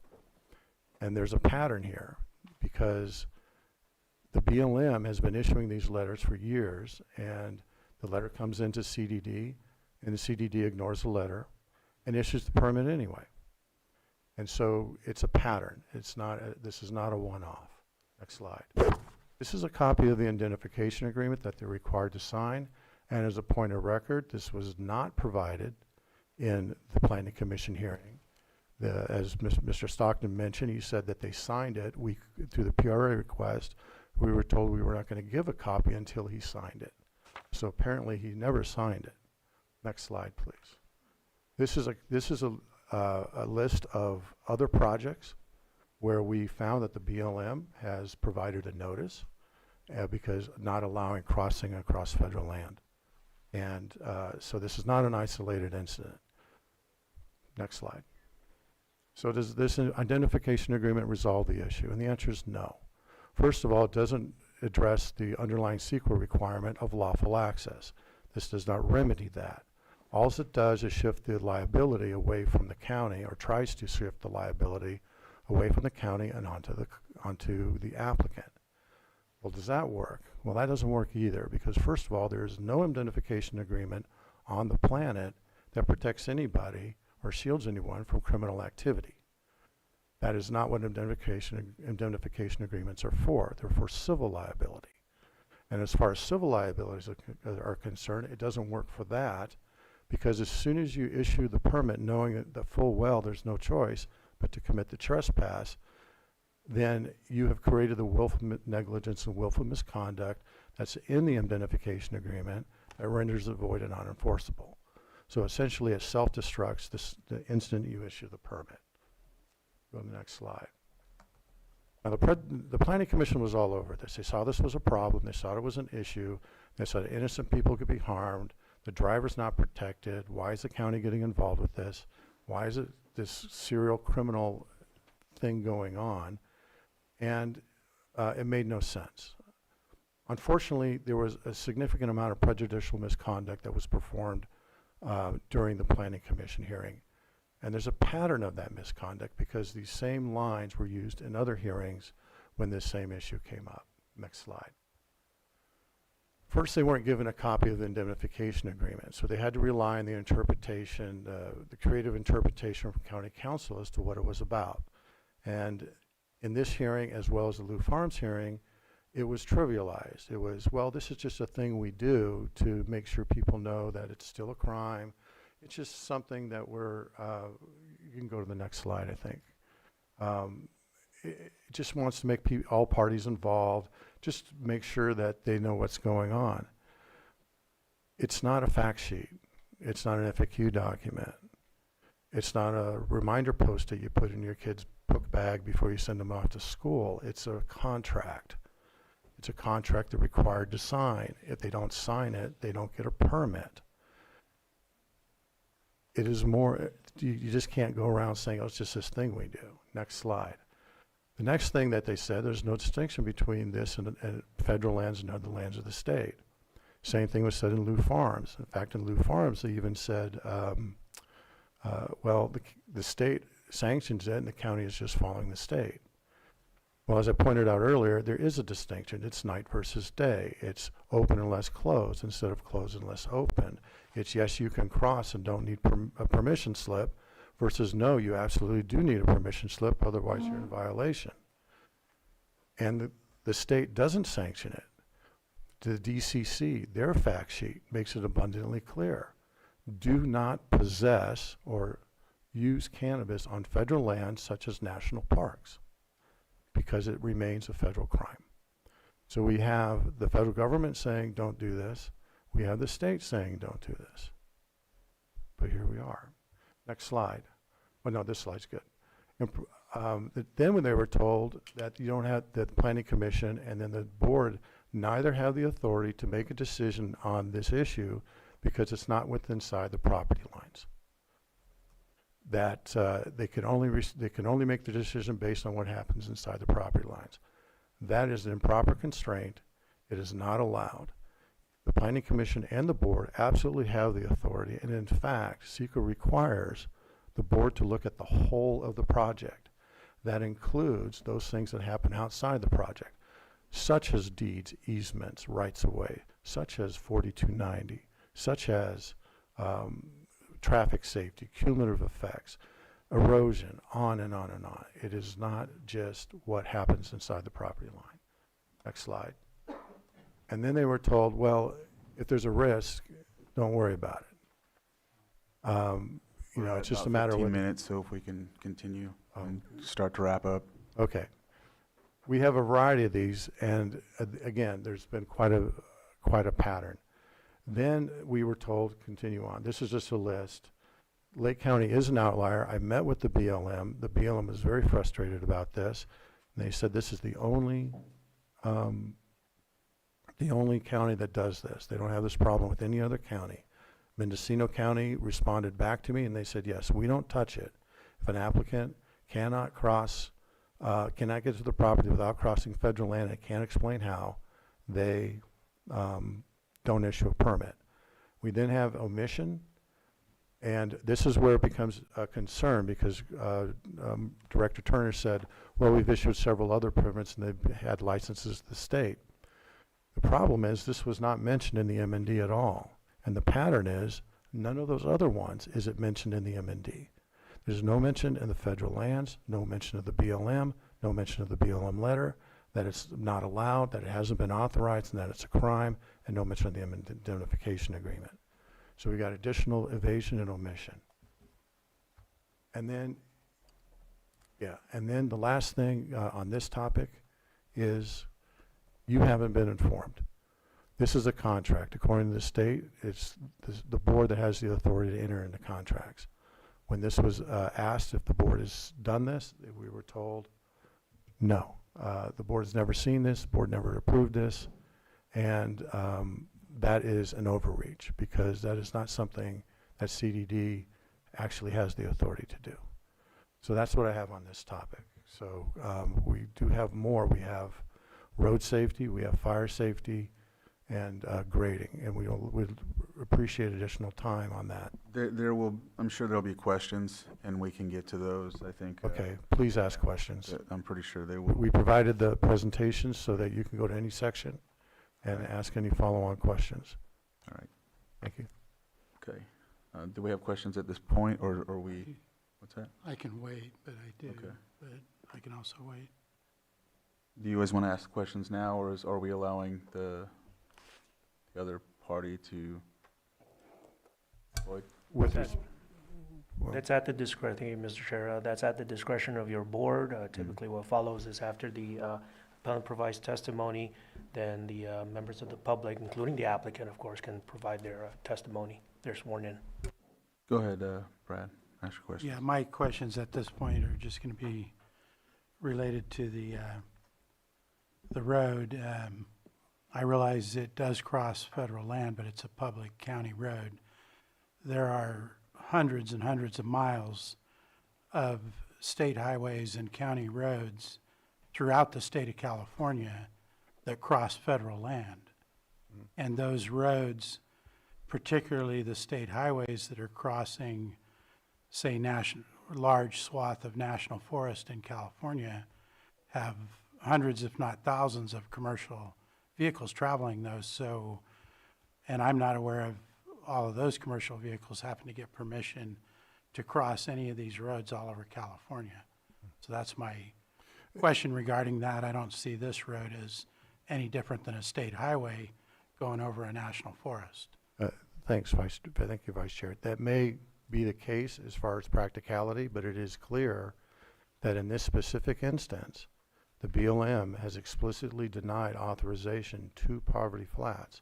And the list that I've provided you are ones where the BLM has they haven't not answered. They didn't respond with silence. They responded with explicit denial of that permission to cross their land for that purpose. Supervisor Sabatier?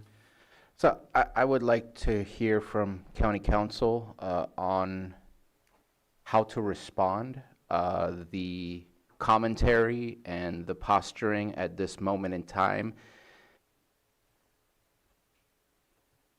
Like, if I was on a phone call, I'd say, at this moment, we can't have a continued conversation, because it sounds to me like you're suing us, because you just called us criminals or aiding and abetting, and I'm just not sure how to respond and how to carry on in open session, rather than this. I need County Council to advise this board on how to move forward, because I feel like a threat has been made that I don't think I should be opening my mouth right now. Wood? Thank you, Mr. Chair. So what's before your board today is an appeal hearing that's coming out of the Planning Commission's decision. It is a de novo review, so your board is entitled to, certainly is within your board's discretion, to take in any and all evidence and give it its proper weight based on relevance, right? So the references that Supervisor Sabatier raised, I mean, that is technically speaking, as part of the presentation, evidence or arguments that's being brought forth to your board for purposes of what this item is calling for, which is an appeal hearing before your board for a decision, or technically, be more specific, an intended decision or a decision in concept. Your board can certainly take whatever's being said, whatever's being presented to you, its proper weight. That is not to say that when it comes to under the Brown Act, any certain statements being made that may be a candidate for a potential litigation caption or item to be taken by your board in closed session, that's certainly that's certainly a possibility, but that is separate from what's being presented to your board today in terms of what evidence to take in based on relevance, right, and its proper weight, for purposes of coming to a decision on this appeal. Not hearing any other questions from the board. Did you have something else? Yeah, I don't know that necessarily helped me out. I, if I may, would advise the board that if there's other issues or concerns or topics to discuss from this appeal, that should be open. But I feel like this latest discussion, any comments made will and can be used against us based on the language that I just heard being used. So. Right. So I'm not Yeah. seeing any other questions from the board, but what, you want to finish and add? Well, on that topic, I fully respect what Sabatier is saying. I mean, this hurts everybody, so you'll have to make your decision how you want me to proceed. Okay. Yeah. Well, we are at that point. We're actually at like 25 minutes now, and so we still have to allow the other group to speak. If I could just present quickly the grading portion of this, because that's really where this all stems from. The whole And I will go very fast through the grading. It's not, honestly, it's 5 minutes. It's slide after slide just to show the history, the sequence of events that happened on this property. Just do the slides and let's finish up. Okay, so Johanna, we'll need to reload the next one because it starts with the grading. When did the grading take place? The grading actually took place in 2021. Okay. Prior to their grading permits.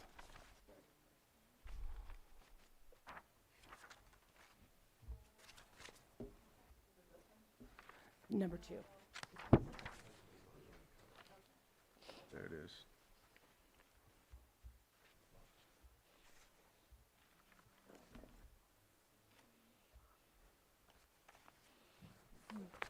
Okay, great. Thank you so much. I appreciate this. Okay, so the handling of the project by the applicant and the county was flawed from the beginning. The excessive grading without the required permits in place set the stage for this project to be doomed, and the county attempting to cover it up only made it worse. So we're gonna just flip through the timeline of how, okay, so High Valley has significance. We all know that. This is a picture of the property in 2017, or 2018, July 2nd, 2018. This was before the Mendocino Complex fire. This is what their land looked like. This is a picture of it after September, a year after the fire, where we see no grading, no dozing, nothing as was suggested by the applicant. The next slide is an excerpt of an email in 2021 of Mr. Bartel asking about permits. This picture is 4 days after he asked about the permits without having one. This is the grading that was done, and we can see that new roads have been made, trees have been removed in the lower left-hand corner, and grading through stream beds with no stream bed alteration agreement in place, and culverts being put in. So this is April of 2021. So the ministerial grading permit they received in April of 2022, which was a year after that last photo, that permit authorized minimal soil disturbance and clearing of existing fire breaks, existing property access, including road widening to comply to 4290, and all of this widening is to be conducted on areas with less than 20% slopes. So here's where it talks about flat ridge slopes, which they are not. That's a tier 2 enrollment where you can only have slopes less than 50%. So otherwise an EIR is required, and the parcel average is 39.5% slopes.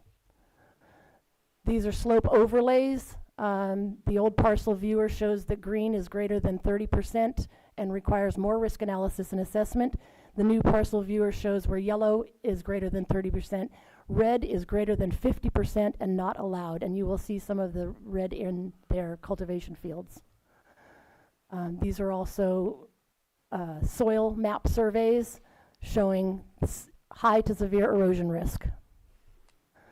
Okay, so 6 months after they received their permit, they had continued grading. There's much more action happening on this land, excessive grading, new roads beyond the permit limits. And then the tribal consultation happened, or didn't actually. I did have a conversation by email with Mr. Moda on October 17, 2025, that said he did have an initial site visit, but did not receive any further contact from the county or the applicant. So no consultation has occurred for anything that was previously graded. This is, the left image is an image from one of their reports, from a cultural report, showing the trenching that was done by December 2023. This property never had a well, and a well was put in 2022. These lines were trenched for going to the cultivation site. This is all infrastructure, which falls outside of the SEQA purview. If you could start wrapping up, please. So this is the further field expansion in 2024. We submitted code enforcement complaints, which returned nothing. There was no problem. So that was all okay. The county knew that the complex grading permit needed to be issued. This is important. This is where the project calls for a complex grading permit. It was issued, but the applicants balked at it and said, we don't want to pay for it until after we get the permit. So the county then had added it to the ISMND in January and uploaded that, it circulated that ISMND for public comment and agency review in January of 2024. 2025. Then they uploaded that document to CEQA. The applicant complained about the complex grading permit, so the county voided it and then changed the document, the ISMND, in April, and submitted that changed document to the Planning Commission in a redlined format. So the Planning Commission never saw the ISMND that referenced the complex grading permit GR 25-01, and they passed the project, and then the CDD cleaned up that ISMND of all the red lines and uploaded that to CEQA in May 27, 2025. So you have a changing document that references a grading permit that they need, it's removed, and then that document was then passed and sent to CEQA.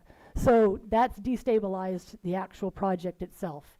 And all of this grading that happened before their permit destroyed the baseline of the project, which undermined any sort of tribal mitigations or biomitigations that were in the project, and rendered this whole project infeasible and damaged, so unable to process. Thank you, Maria. So sorry that, I mean, as No. I could be, but this is not, this is why this took so much time and effort. There were a lot of things to. Right, and you ended up basically getting the half hour you wanted, so I'm just letting you I know. do appreciate it. It's There was a lot of damage we done. still have a long ways to go too. Okay, you know, so I don't know, I'll get a closing option. Well, for my closing? as of right now, we haven't even heard the other, yes. All right. Supervisor Sabatier? I'm wondering if CDD has any responses to some of the comments made about grading and things like that. And the rescinded or not rescinded. Yeah, we're happy to go over the 25. timeline to address the statement about covering up past grading violations, as well as no tribal consultation on previous, or grading previous to the application. I'll turn that over to Senior Planner. Thank you. Under our current grading ordinance, there are a set of exceptions from the needing a grading permit. And at the time that the permit was applied for, the staff member conducting that review determined that it could be exempt under that clause in our grading ordinance. So it therefore didn't require analysis under CEQA per that grading ordinance. Now moving forward to the grading permit that the appellants have mentioned, GR 2501. That number came from a time right when we were switching over to OpenGov. So the applicants applied for a grading permit as a part of the process of getting through the initial study and the use permit. We have allowed applicants, not just this applicants, all of our applicants to apply for the permit so that we may analyze it under CEQA. So that we don't have to do additional CEQA. If the use permit is approved, then when they come back to get the grading permit issued, we don't have to do additional CEQA. So in an effort to, analyze the full project and not piecemeal, we analyze everything at once, which requires them to submit that application. We did not revoke or whatever the word that was used, we didn't rescind that application. It was just consolidated into the PL number. I know that's getting a little bit technical, but it came from switching from Acela to OpenGov. So just to be really clear, the complex grading permit for the cultivation will be issued if the use permit gets issued as well. So there will still be a complex grading permit. We just intake preliminary information and plans, and then we allow applicants on the back end, because it's a follow-up submittal, if you will, sort of like an air quality permit is. It's a follow-up action. So that, I hope, clarifies that and where the numbering happened with that permit. And then, oh, did you want to add to that?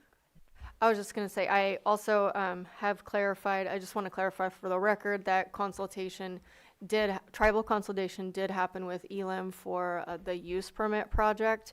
I have the minutes and the agenda, which of course I can't share because it's confidential, but we did go through our records and make sure that that took place. So just so there's no confusion from the activities that are covered under the use permit.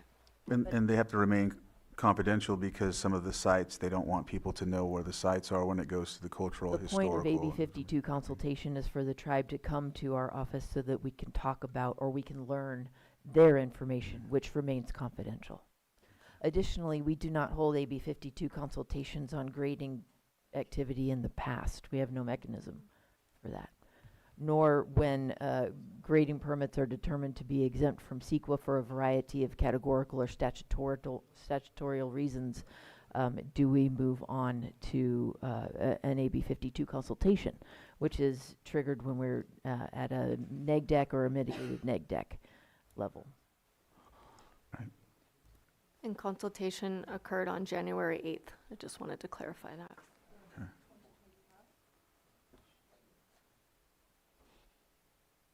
Just closed it. You say 23. 2024 is when actual consultation took place at 11 a.m. here in our office. All right. Is there anything else you wanted to address, Not at this time. We're happy to answer any other questions the board might have. Supervisor Sabatier? So I'll just bring up something because I'm hoping to get some clarification, most likely from the applicant. I know they brought their hydrology expert with them, or at least the individual who put the hydrology report together. I believe it's 5-point-something acres, 16 acres. I knew it was less than 5.25. 5.69 acres. 5.69 acres. We're looking at 3.65 million gallons of water with a single well that only does 40 gallons a minute. And so when I calculated all of that's quite a long, like, if you calculate it by continuous use, that's like 68 days straight of pumping water. So I'd like an explanation. I know there was a fair argument that was thrown out, and so I think it's something we can't ignore since it was provided by the appellant. And it's one of the things that popped to me when, okay, if you were doing an acre, I would probably say 40 gallons a minute will probably cover that. But 5 acres at 40 gallons a minute, I have concerns and like to get a better understanding as to what the impact will be to that whole area, just a better understanding. We are happy to defer that to the applicant's team for response. So the applicant, if you would like to come up and if you wanted to have some time to speak as well.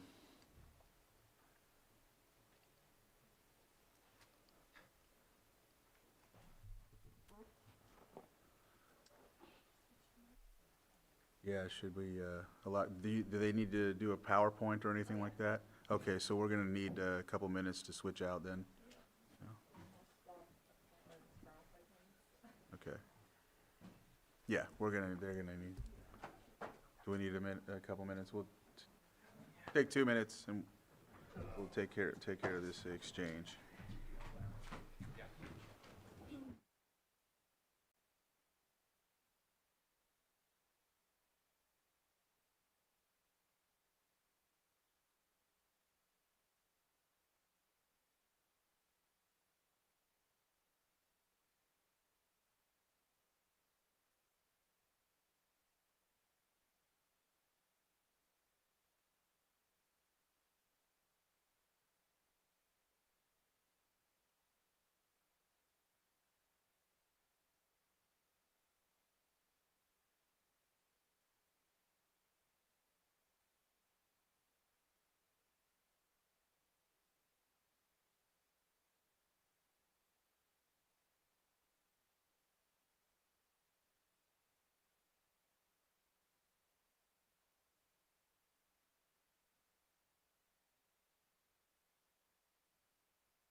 We're ready, Sam.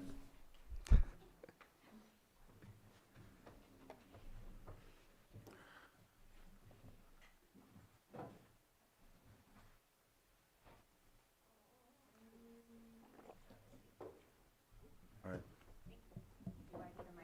Yes, you do. You need the microphone. Great. Thank you.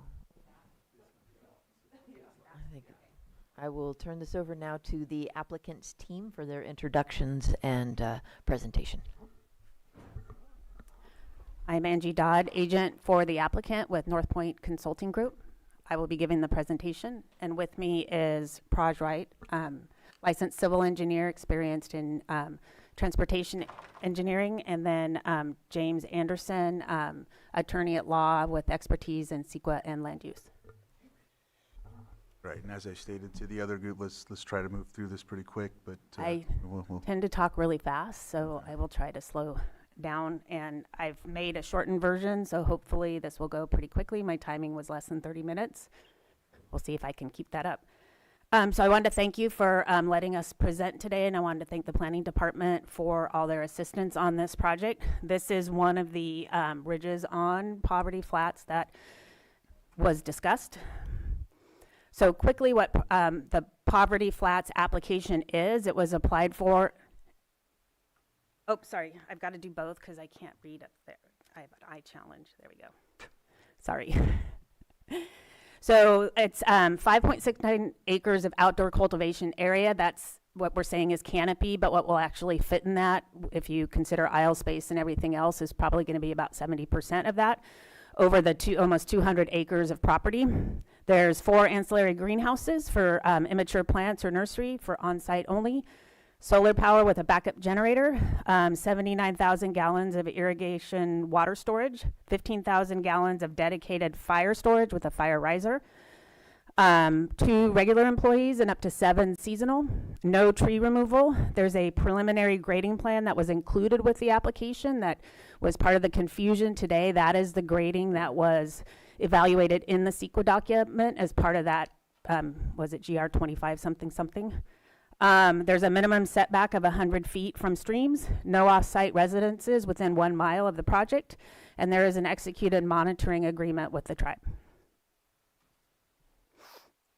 So what is this project in terms of existing zoning? So the zone is rural land. The project itself is consistent with uses that are already permitted, although cannabis cultivation itself and ag activity requires a major use permit. What uses are permitted on this land without a permit are agricultural uses. No limit to the amount of that, although cannabis has a limit of 1 acre of outdoor for every 20 acres of parcel size. Greenhouses less than 10,000 square feet. The applicant is proposing 8,700. Processing building less than 2,000. The applicant is proposing 2,400 square feet, so that would be subject to a minor use permit if it wasn't cannabis activities. And then allowed uses without a permit are agriculture and residential accessory uses and accessory structures similar to residential size on-site wastewater treatment systems and stuff like that.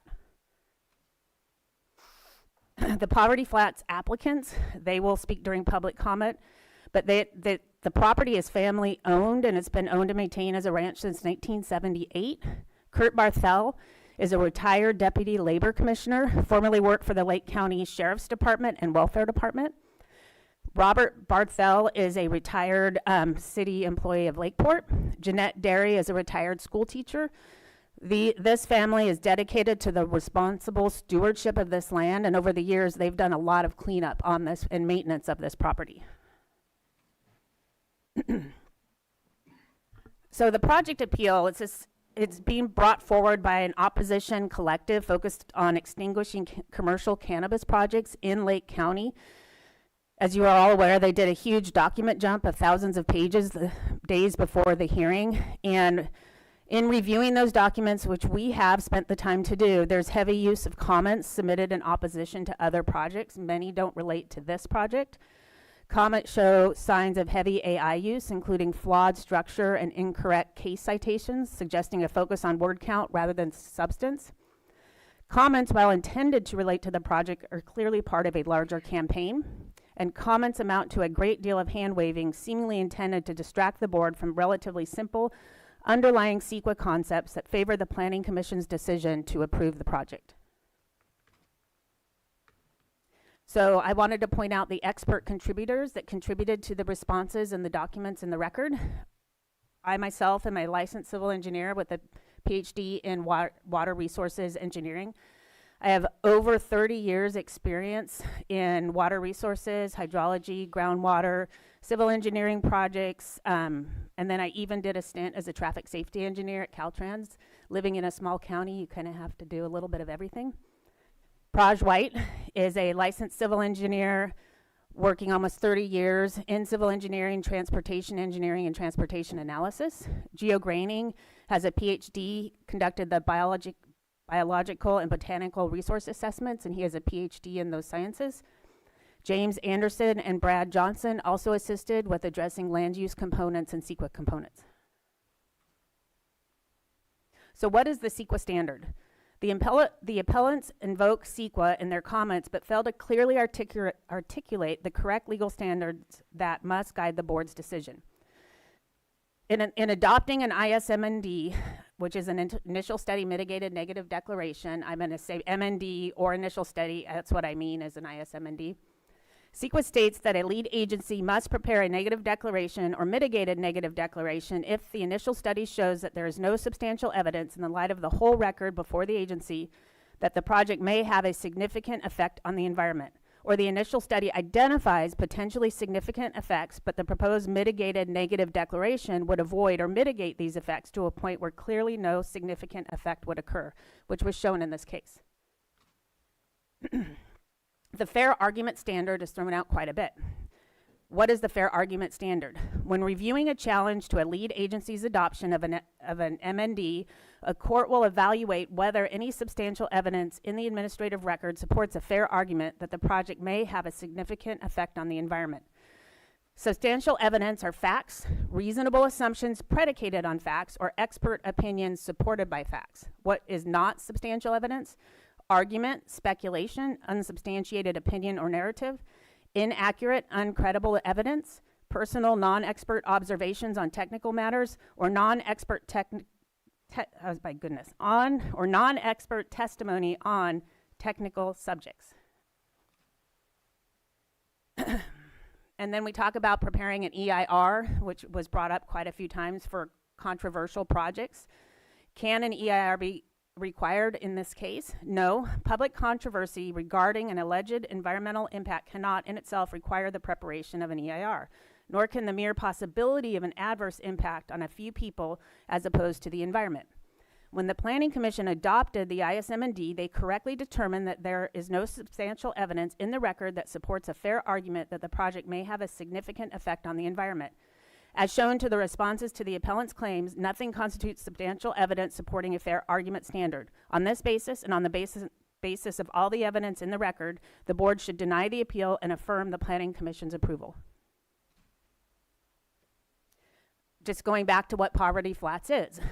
Simple outdoor cultivation project, 5.69 acres over a 200-acre ranch, designed according to county ordinances and sited to avoid resources. It's consistent with allowed agricultural uses on the property. It's consistent with similar operations approved throughout the county, the size of which does not warrant thousands of pages of supposed environmental impacts. And the data shows that the project will not have a significant effect on the environment. The appellant's claims were summarized in 12 chapters. I'm going to go chapter by chapter. This is the list of items that they've already covered in their presentation. But after review of all the comments, there's no demonstration of any defect in the Planning Commission's decisions. The appellants have failed multiple times to point to any substantial evidence in the record supporting a fair argument that the project may result in significant impacts to the environment. So the first chapter regards access and indemnification. And in looking and they claim unlawful federal trespass. The project is accessed via county-maintained road. We're all aware of that. It's county right-of-way, and county right-of-way through BLM land does not require authorization from BLM. I went to the BLM's website. I looked at their applications. What BLM says on their website is authorization is not required for casual activities such as driving over existing roads. The project is not located on federal land, so it does not trespass. Indemnification agreements are a standard practice statewide. We do permits in multiple counties in California, and we see them as standard practice. The operator is assuming all risk, and the applicants mitigate their risk by following all state and local laws. A couple things I wanted to point out is precedents. Humboldt County issues permits that access across federal land all the time. They have comment letters from the National Forest Service that recommend denial of the project because cannabis is federal legal. They do similar action as Lake County. They identify that this comment came in and they still approve projects, even though access is over forest land, and that's even in the case where it's not a county right-of-way. See it in Trinity County, and I even reached out to the planner in Mendocino County regarding the example that the appellants provided. She used to work for Lake County, and she said, Lake County isn't Mendocino County, we have different ordinances. So it's apples to oranges comparison.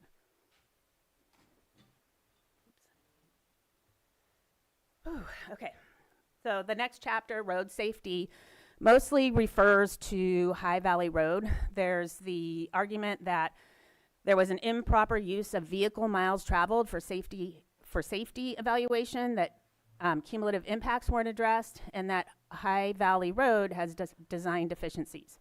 The project has a minimal traffic volume. There's 2 permanent employees and 7 seasonal employees.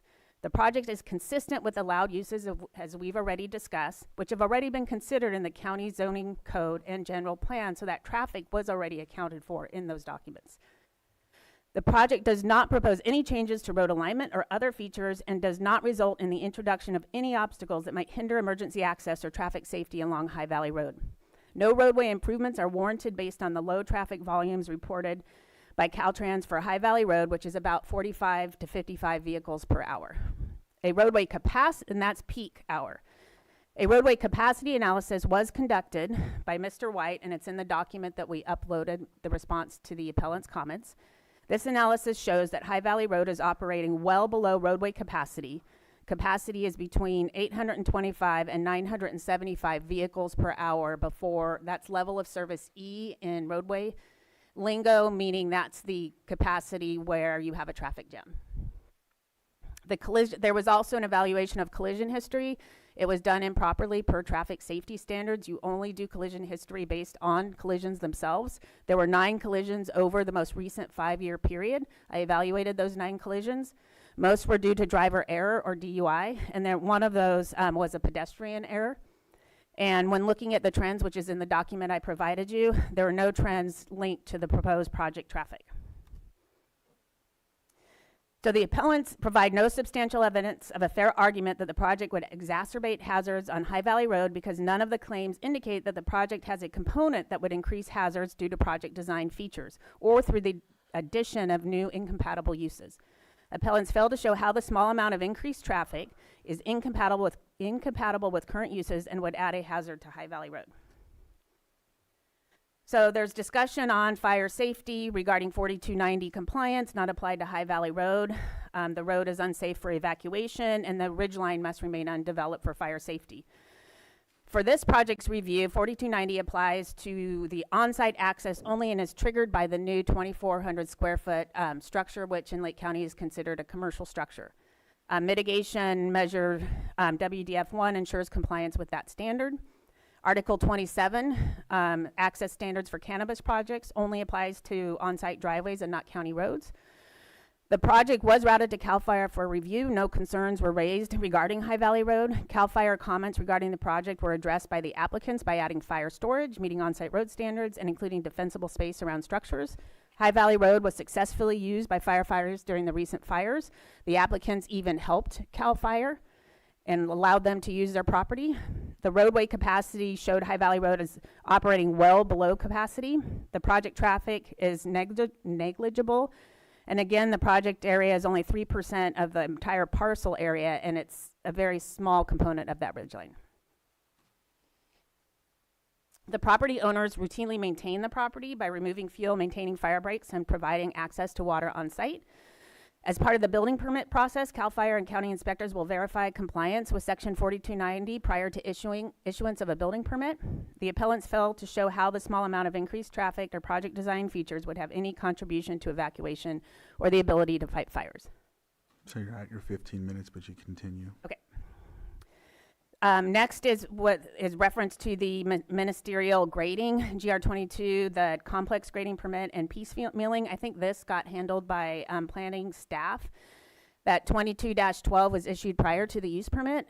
When I looked at Google imagery as the appellant was presenting, the image was actually, there's an image in June 6, 2021 that shows no grading, and then the next image is 10/2022, which shows the work. So I'm not sure where they're getting their dates, but according to the applicant, according to Google Earth, the grading activities associated with 22-12 was conducted appropriately and when it was supposed to be conducted.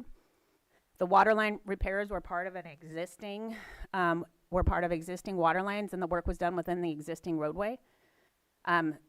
The issuance of GR 2501 was discussed. That's just a numbering thing. It wasn't. The evaluation and preliminary grading were included in the CEQA document.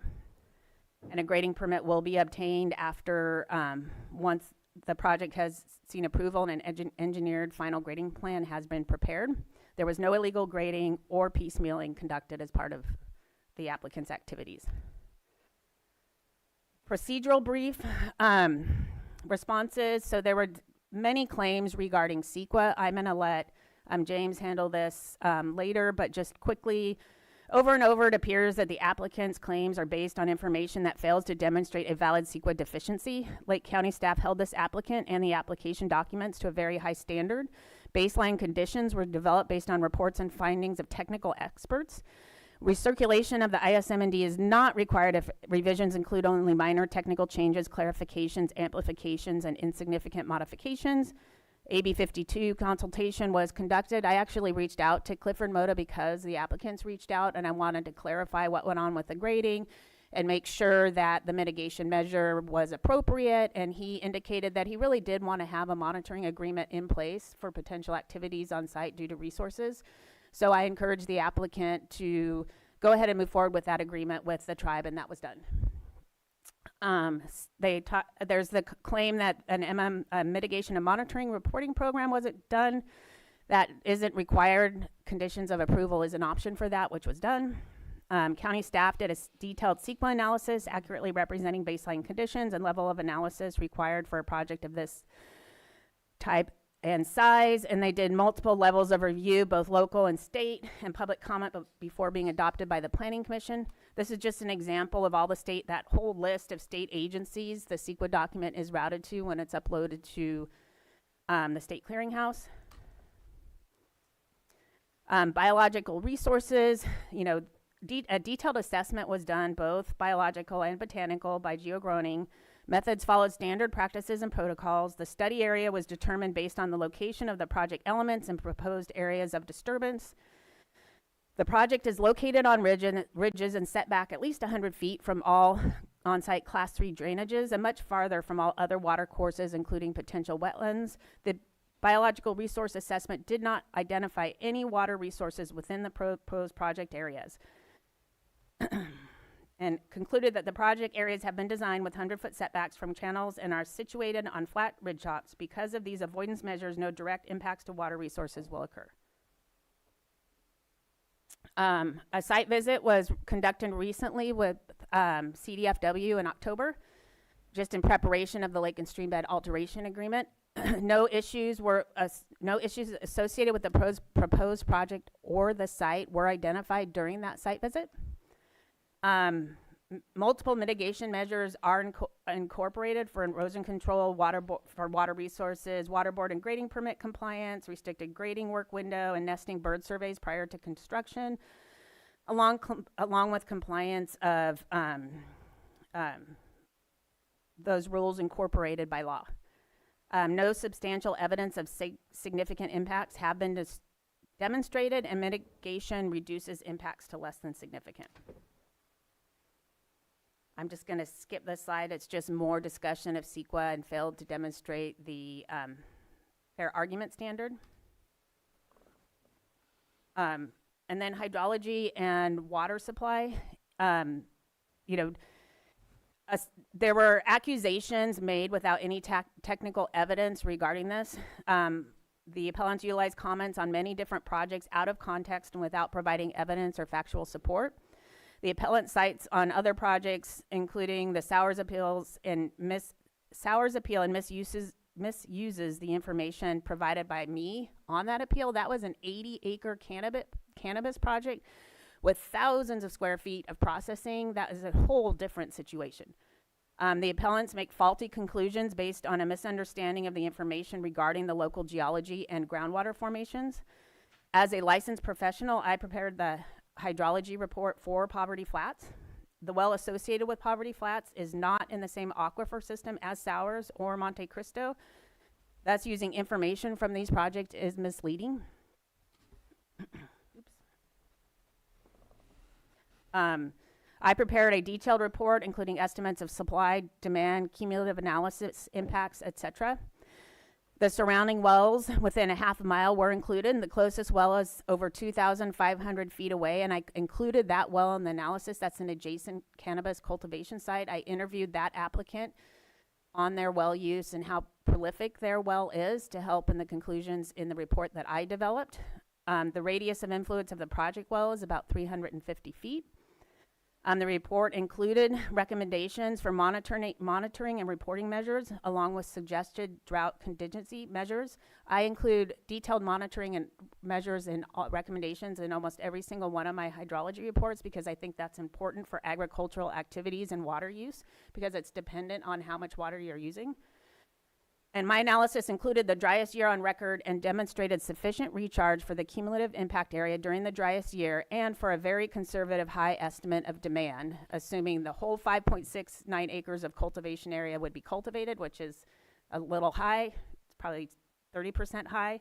And then I used a 180-day cultivation season. When I'm seeing in Lake County, they're more like, outdoor cultivation is more like 120 or 150.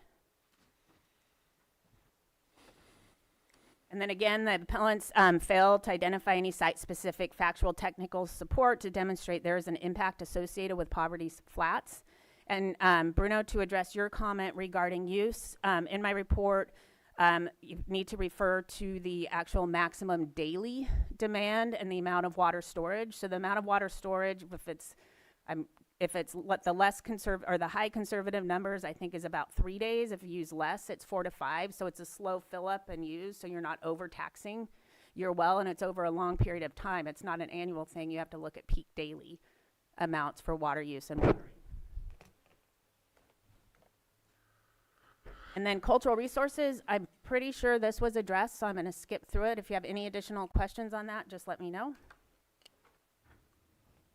We discussed the monitoring and the grading. I think that was addressed. And then slopes and survey. The site plans did include a boundary survey conducted by a licensed land surveyor. The map topography on the plans is not based on county slope map data. That's a different calculation for type of map data. It's based on DEM. It's not appropriate for site-specific topography. The map topography on the plans is based on LiDAR data. It's 6-inch resolution and developed under a licensed civil engineer. And then the BLM letter was included in the agency comment at the Planning Commission. It recommended a professional land survey, and it only recommended, they all have to recommend denial of the project because it's federally illegal. I see that on the letters from the Forest Service as well, but the projects are still approved.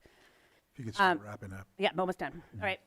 Oh, and the water board tier level enrollment, that's determined by the water board. That's not determined by the county. It's not in the county's jurisdiction. And we worked with the water board very closely to do the appropriate tier. Keep going. Just solar. It's an outdoor cultivation project, minimal power use. They propose to use solar power, a backup generator when needed, likely a small generator that won't require an air quality permit. And this comments were routed to both CAL FIRE and air quality regarding these. On-site septic, it's a standard on-site wastewater treatment system. It's consistent with allowed uses on the property, and it was fully assessed in the ISM&D. If for some reason the building doesn't get built, there won't be a new on-site wastewater treatment system because it won't be required. And then the project well, There's claims that it was misclassified as an industrial well and that there was no proof of well compliance or regulations. The well was drilled, constructed, and permitted as an irrigation well by a licensed well driller.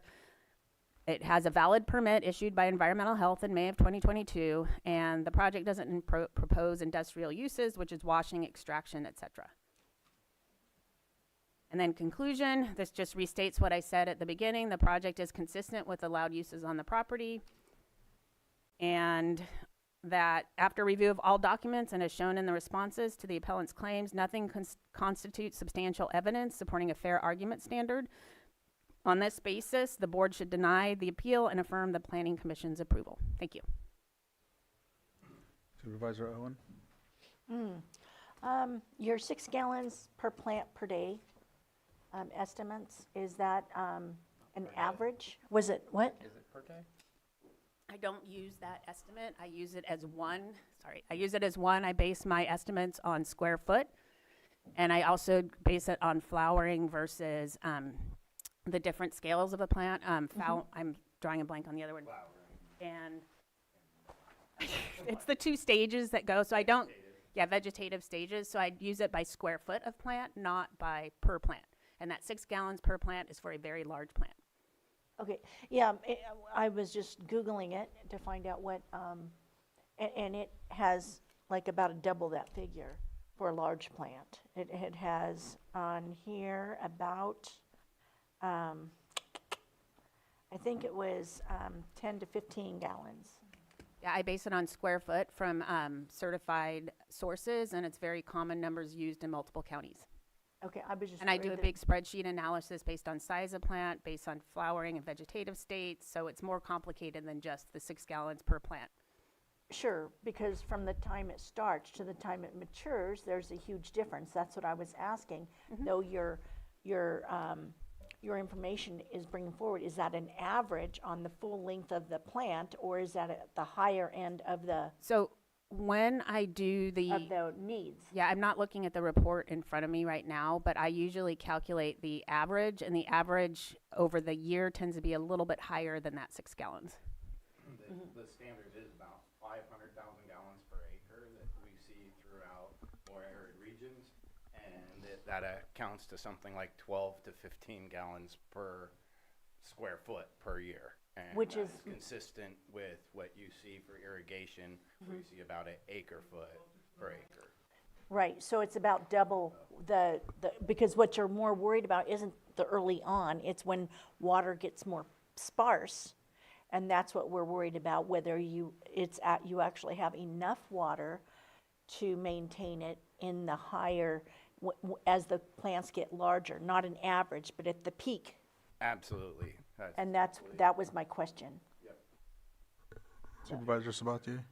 Could I finish? Sorry, Supervisor. Just to respond to that, that's why I do a daily and max daily analysis to identify when the maximum irrigation is occurring, and I do the analysis based on that maximum.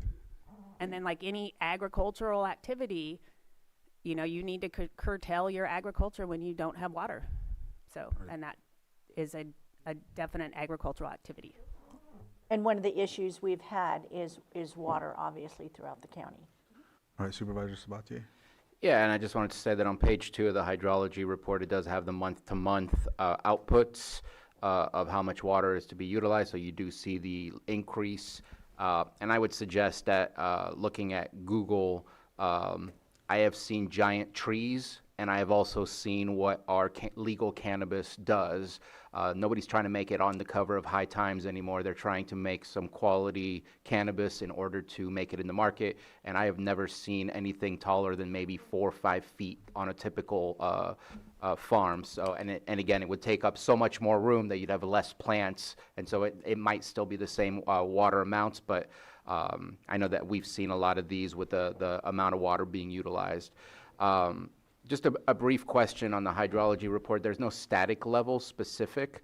And during the months of, I'll say August, because that's really where the number goes up, between August and September, that's when you're seeing a very high level of above 700,000 gallons per day. I'm guessing that's a per day. It's under the month, but no, I have a max daily in there. I'd have to, It would be Yeah. for the month, it would be for the Let him month. finish his Um, statement before you but- respond, Sorry. please. That, at that point in time, yes, you might have 3 days worth of, and again, I'm guessing that's an average of water tanks for water, which might be used a little bit faster during those months where there's a heavy use of water, which means you'll be drafting water a whole lot. Without knowing what the static level is of the well, and we've only done, if I remember correctly, a 2-hour well test to see how the well replenishes. Do you have information on how it replenishes if it's running for 12 hours a day at that really high point that you'll be utilizing? And what time of year? And that would be in September and October. yeah, so the maximum daily is during the flowering period, and that's 27,000 gallons per day, and that's a high estimate. It's conservative high. So that was what I was trying to get at before, not 700,000. And I interviewed the neighboring well owner who has a cannabis cultivation project similar in size, and his use is who these applicants are going to be working with. Water use is much less than way less than what I've implemented in here. And he indicated that as well as in this, I've identified his well in the same water-bearing formation, and it was my interviews with him over the 5 years that he's operated that he's had no problem with water from his well. So is that like it was a witness well? Mm-hmm. Did you have something else? And so again, when I do the 27,000 and I try to go down to how many hours in the day, that's 11 hours a day that you would be using for 27,000 gallons per day. It concerns me because it's not just, we're looking at the whole. We're not just looking at, are you going to impact a brass field? Are you going to impact other neighboring grows? It's also the environment, because the environment requires water as well, and so the water table feeds all. And I don't feel like there's, or at least I don't feel I'm understanding that this will have less than significant impact, at least during those 2 months, versus those earlier times where it's a whole lot less. It's maybe 3 or 4 hours a day as far as the watering that starts over in April and May and June. And so just kind of curious if you keep talking about that, just because I need to better understand the water situation. So I'm not really understanding what the question is. So the neighbors have demonstrated using similar amounts of water that there's been immediate recovery. You pump it to storage, you allow it to recover. There's been sufficient water throughout the entire season for similar amounts of water. These are really deep wells. I'd have to skim through the document to understand the exact. And I don't mean to interrupt, but earlier you mentioned to separate between the neighbors and yourself. It's not like Sours, it's not like Monte Cristo, they're in a different Yes. basin. So how can you say the neighbors are refilling? I'm looking for, can you refill? It's in the same water bearing. There are 2 wells. It's in a very sparse well area. The only nearby well is the adjacent cannabis cultivation site. Based on the well geologic log, they're in the same water bearing formation. So they're drawing from the same. I did the analysis cumulatively with the 2 wells, and I reached out to that adjacent property owner to make sure that I was doing that analysis properly and accounting for appropriate water use and recharge of that well, which is observed by that property owner in their activities.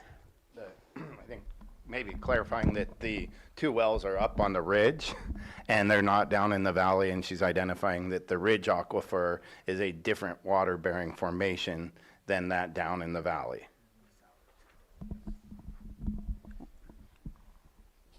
So I know cumulative impact is something that we failed to do at the beginning. I think we've added and we've made it a little bit more, I don't know what the right term is, but we're paying better attention to the cumulative impact. I know that we're paying attention to all the stuff that we've approved to show, and also the ones that are on the docket for potential approval. That way we have a better understanding of what we're saying yes and no to.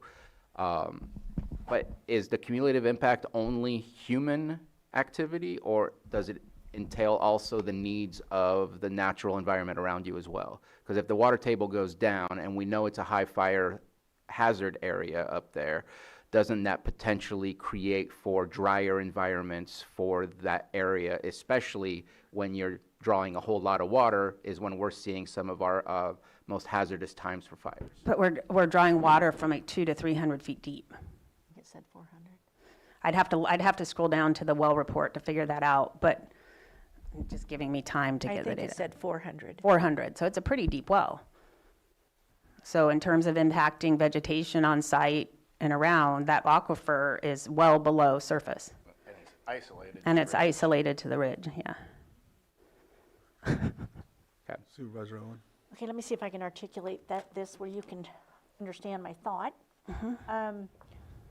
What time of year or when was your well test done? Do you know when? The well was drilled in August 2022 during a dry year.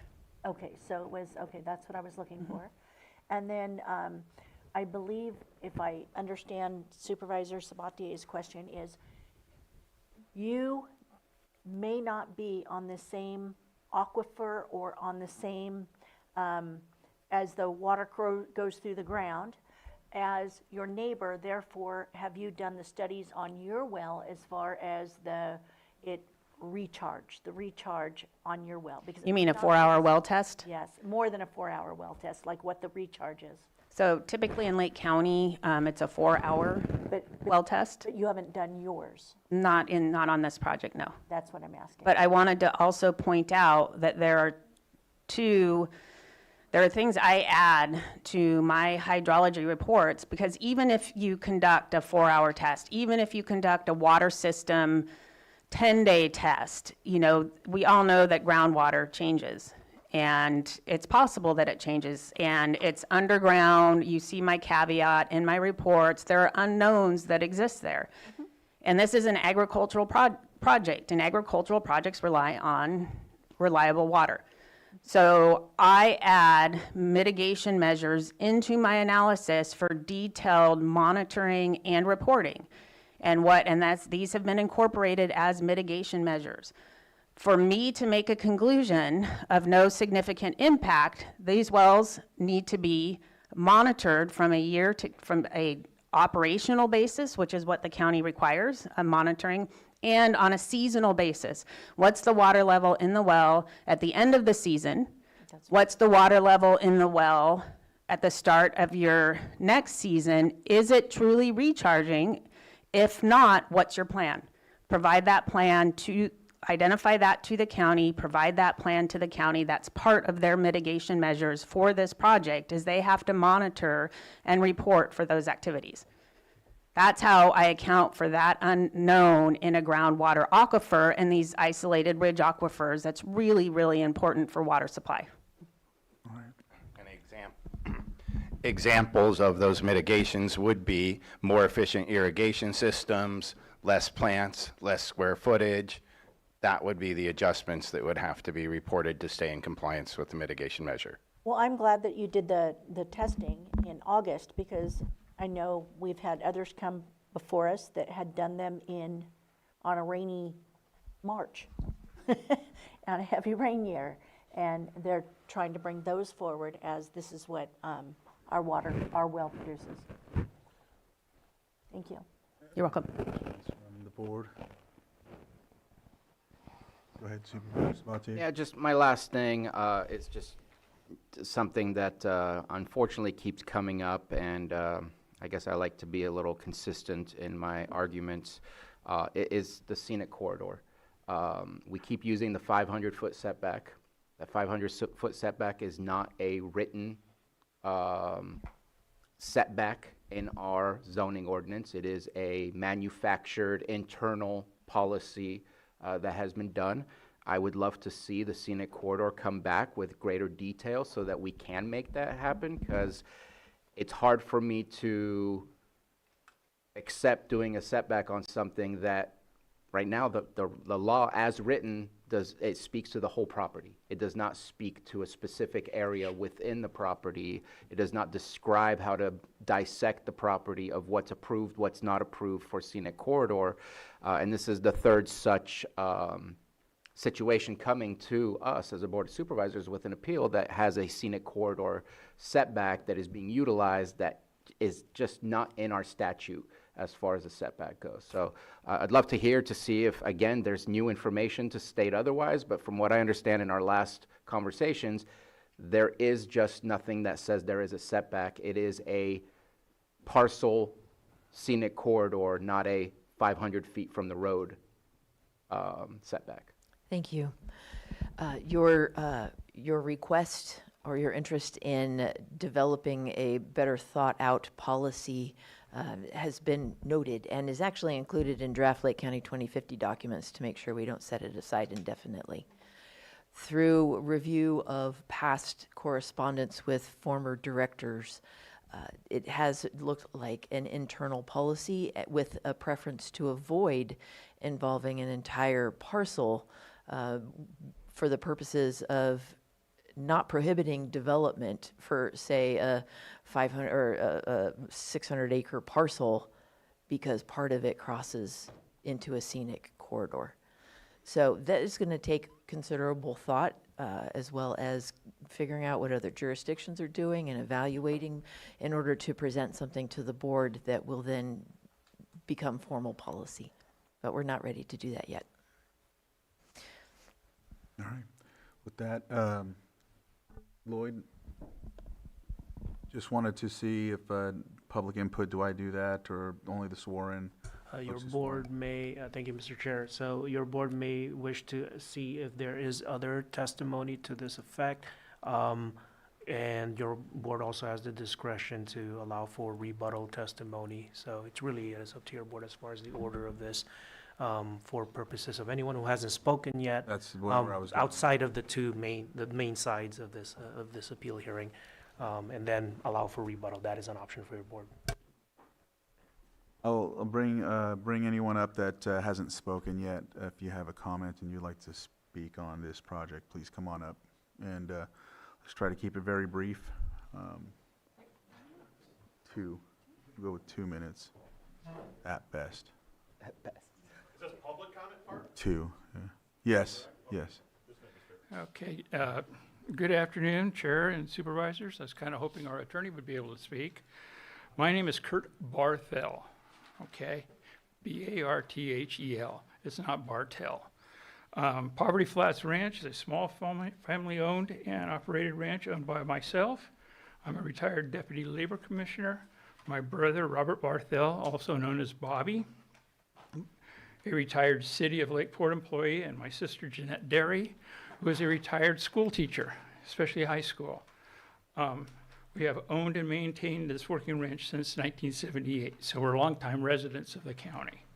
My brother Bobby has been a longtime resident in Kelseyville, where he raised his 2 sons. My wife and I also lived in Lake County for several years. During that time, I worked for the Sheriff's Department and later the Lake County Welfare Department, before eventually taking a position with the Division of Labor Standards Enforcement in San Jose. My family and I have carefully maintained the property with strong commitment to preserving the normal character of the valley. Over time, we've built positive collaborative relationships with our neighbors at the winery and further up the road. As we move forward with this project, we are dedicated to responsible land stewardship and investing our own labor and resources to bring it to life. We will make use of our existing well and access roads, both of which were constructed in compliance with CAL FIRE standards. To minimize our environmental impact, we plan to power the site with solar energy, which will support the well and security lighting with minimal generator work. Over the few years, my family plans to take on the majority of the work to establish an organic farm. We are committed to proceeding only with the proper approvals in place, including building, grading permits from the county and both Fish and Wildlife and Water Board. My brother and I have been environmentalists way before that became a word. We were way back in the 50s and 60s doing the work.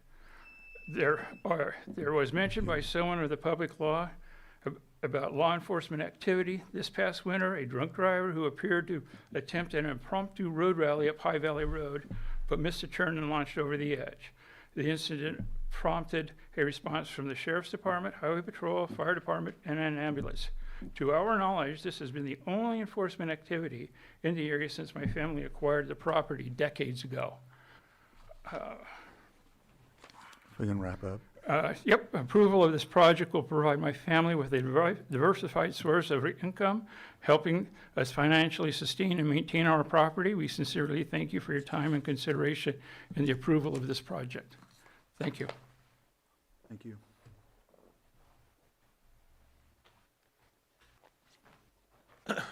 Hello, my name is Walter Canair. I am part owner of High Valley Oaks. We are the farm just north of the Barthels. I've known them for 7 years, so I'm here to voice support for them. I have a botany degree and also a forestry degree from Stevens Point. I'm a certified arborist for 17 years. I can answer any of your questions about the water. We are on the same ridge. We are totally different water that's down below. They have bromine. If you go through High Valley, if you look at everything down there, their water looks brown like your water or your walls. Ours comes out crystal blue like your pitcher. We have the same size well. We produce this. We have a 125,000 square foot canopy. We mitigate it by weed mulch, which the Barthels, we're going to help them manage. We have no problem with water. We've never had problems with water. Good incidents of Bob this summer was someone lit an RV on fire. I was the only one on my farm at that time. I called Bob. I'm like, where are you at, Bob? He goes, I'm right down at the farm. I'm like, can you come up? I have a water trailer. I don't have my truck here. He ran up there. We hooked up our water trailer. We started putting out the fire before the fire department got there, and we stayed there until it was out. Those are the kind of neighbors you want. Thank you. Thank you.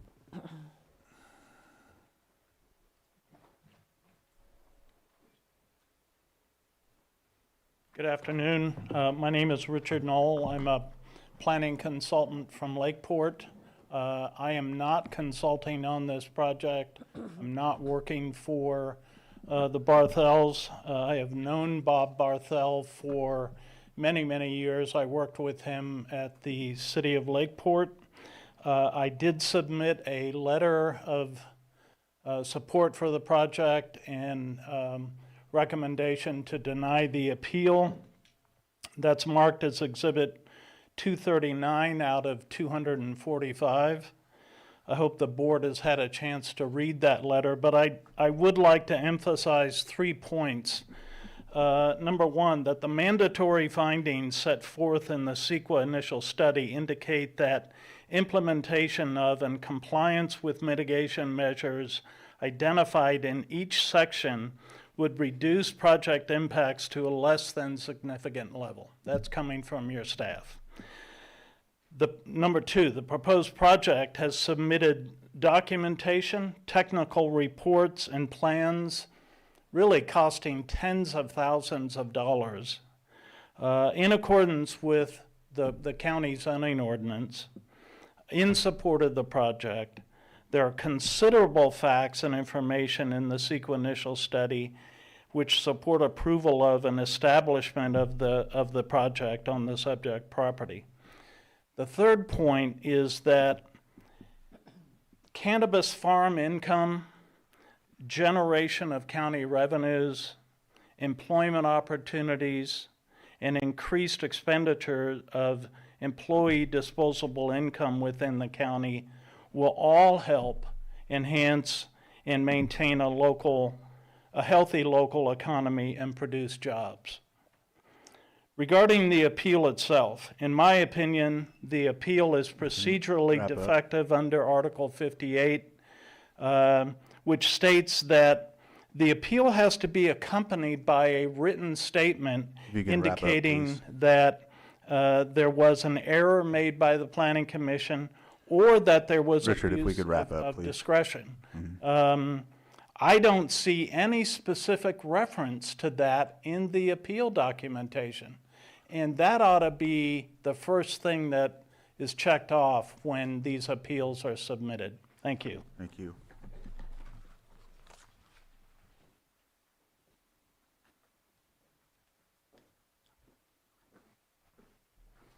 Good afternoon, board, and everybody, staff. Wes Baker, and I've been here before, but just background for anybody that doesn't know me, or there's some folks here that I've not seen. I've talked before on this subject, and Tom talked about it a lot today. Tom really nailed into it. A lot of research he did into that. The last time we had a talk about this project, I brought this up and was about that letter from BLM. And why I'm talking about that letter from BLM is that I've got a Juris Doctorate degree. I went to law school. I'm not a lawyer. I had a better deal from my corporate employer to go on and work with the general counsel than for me to ever do any kind of practice. So I didn't take the bar exam, but I did go to the law school. It was 4 years. 1 year of that was criminal. It's all we studied. We've got lawyers in this audience here today. They studied that same 1 year of criminal. There's only 4 subjects you study in law school. You don't study CEQA, that's a separate thing. You do that after you get out of law school. In the criminal, for one major point is you can't indemnify a criminal act. You can't sign a document that says, you know, if somebody's going to rob a bank and they come to me and I'm Hertz Rent-A-Car and they tell me, hey, I'm going to rob the bank with your car and we'll give you the rent then after we rob the bank. And I say, oh, okay. And you can't indemnify that. At that point, there's what they call a conspiracy. There's what they call talk. We could talk about robbing the bank all day long and there's no law broken. Once we start to further it, Start wrapping in up. other words, give a permit or something like that, then the conspiracy is there. Once someone does it, then the act is done and it's criminal. The BLM has told You us can it's start criminal. wrapping up, please. It's federal. And we have to abide by federal law. You took an oath to do that. Everybody on this board. Thank you. Thank you. Point of order, Chair. This is supposed to be an appeal, and I think it's a bad look to have the applicant here when it's us. Right, they were just sitting Yeah, there. I mean, if- they're not for going no to other- answer anything, so if Okay.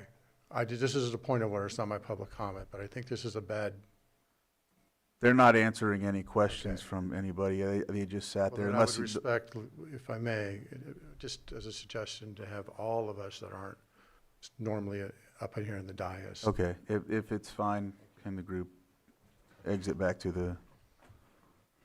Another point of order, Chair. Are these comments? Can you come to the? There are 2 minutes. Mr. Chair, if I may. Yes. Point of orders are usually coming from your board. All right. That's under that's under Chapter 1 of the county's policies and procedures. Nobody else. So I understand. for your chair's consideration. Thank you for that. Let's come in a little sooner on the next one. Yeah, I'm fine with it for optics purposes, but they weren't up here to answer any other questions. That it was just a bleed over, if that makes any sense. Any other public comment?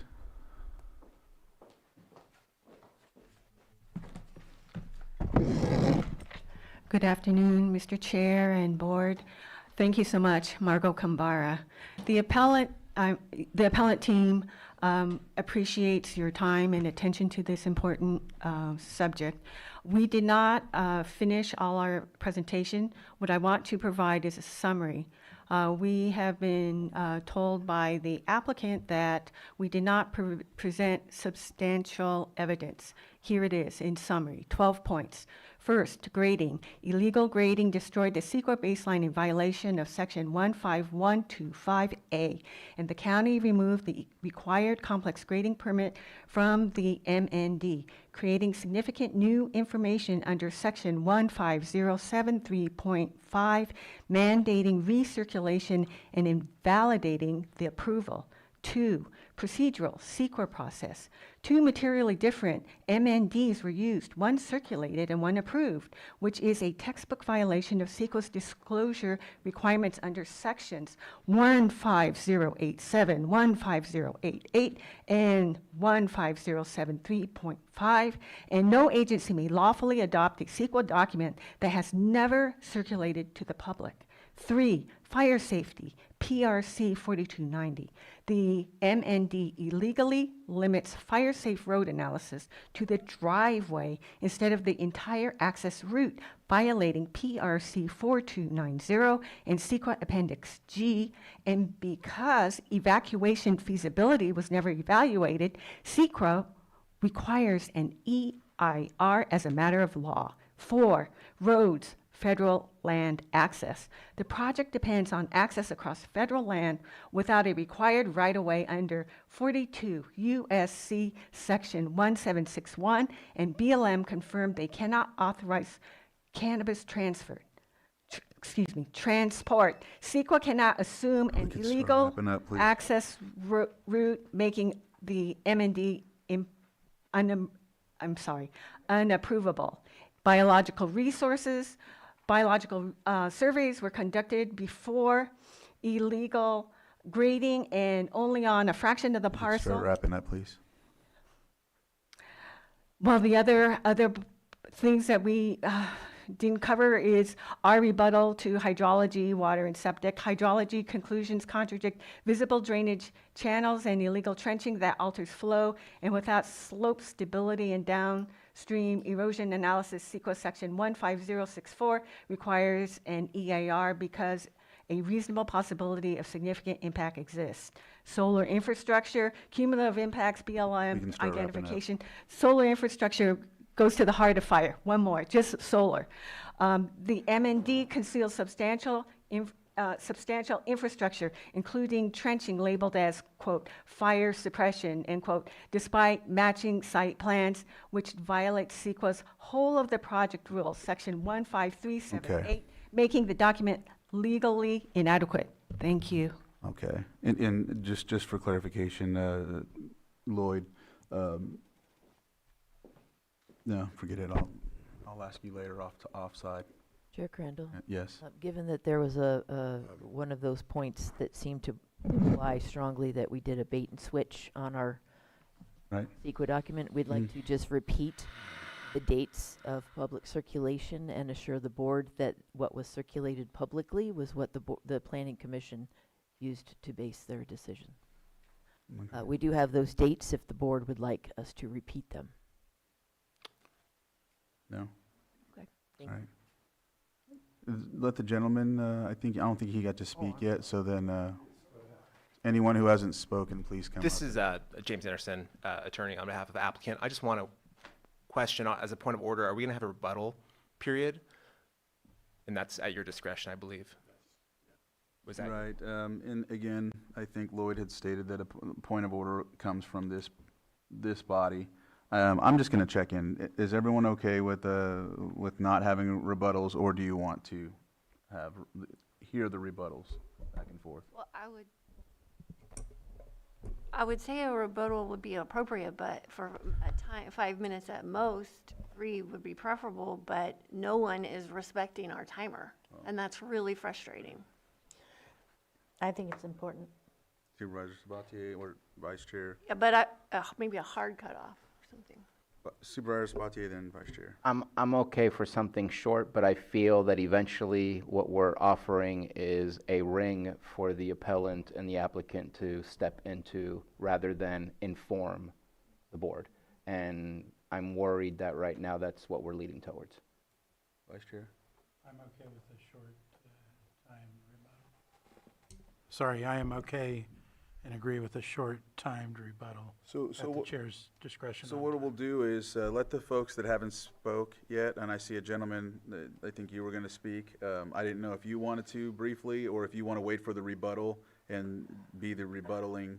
I'll wait for rebuttal. It was just Okay. a question about that. And then just for notice, Maria, if you can designate who your rebuttal is as well, so that we can do a 3-minute each rebuttal, in that once we're finished taking these statements. So, can you come to the mic, please?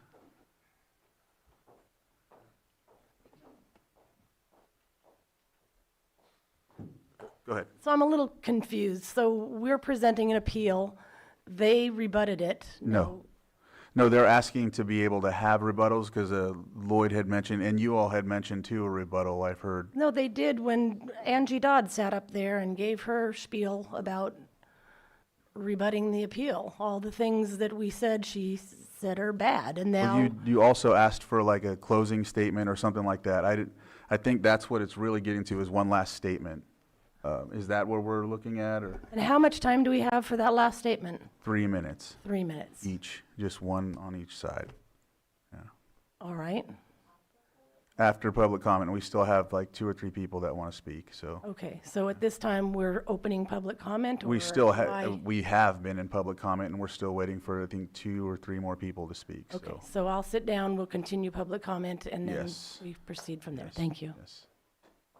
All right.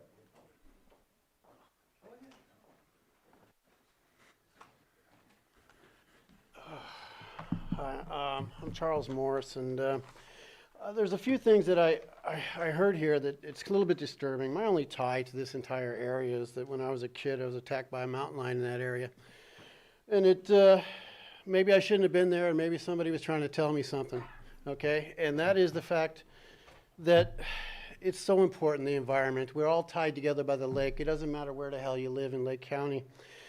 And what disturbs me the most is this drainage. The drainage comes down in and it hits Clear Lake. That's fine.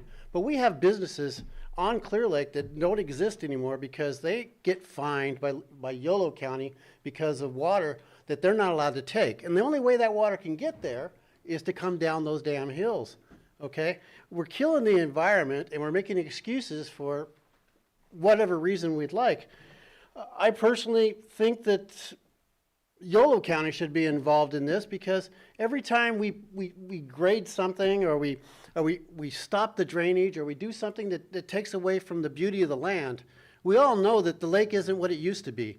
It used to be a lot fuller. We had real islands. We had safe places where tribes had been forever. My minor in college was Native American Studies. I studied this whole entire area. I was the first graduate of the Native American Studies program at Sonoma State University back in 1990. I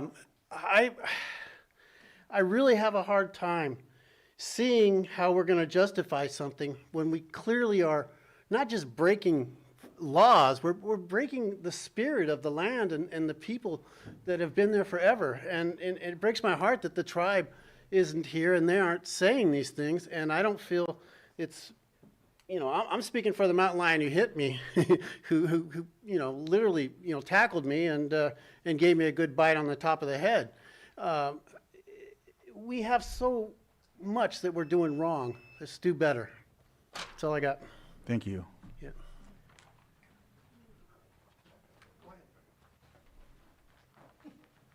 All right.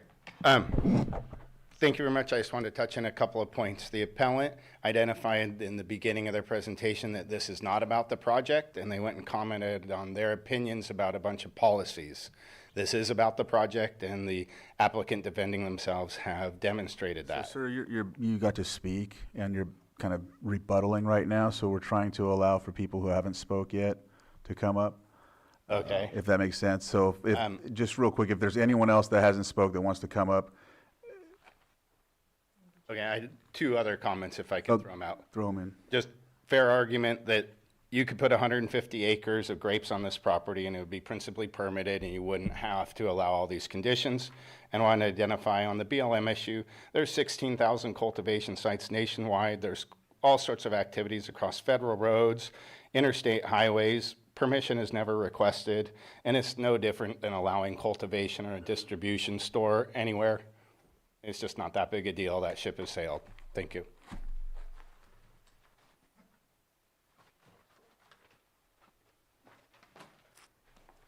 Good afternoon, Chair and Supervisors and County staff.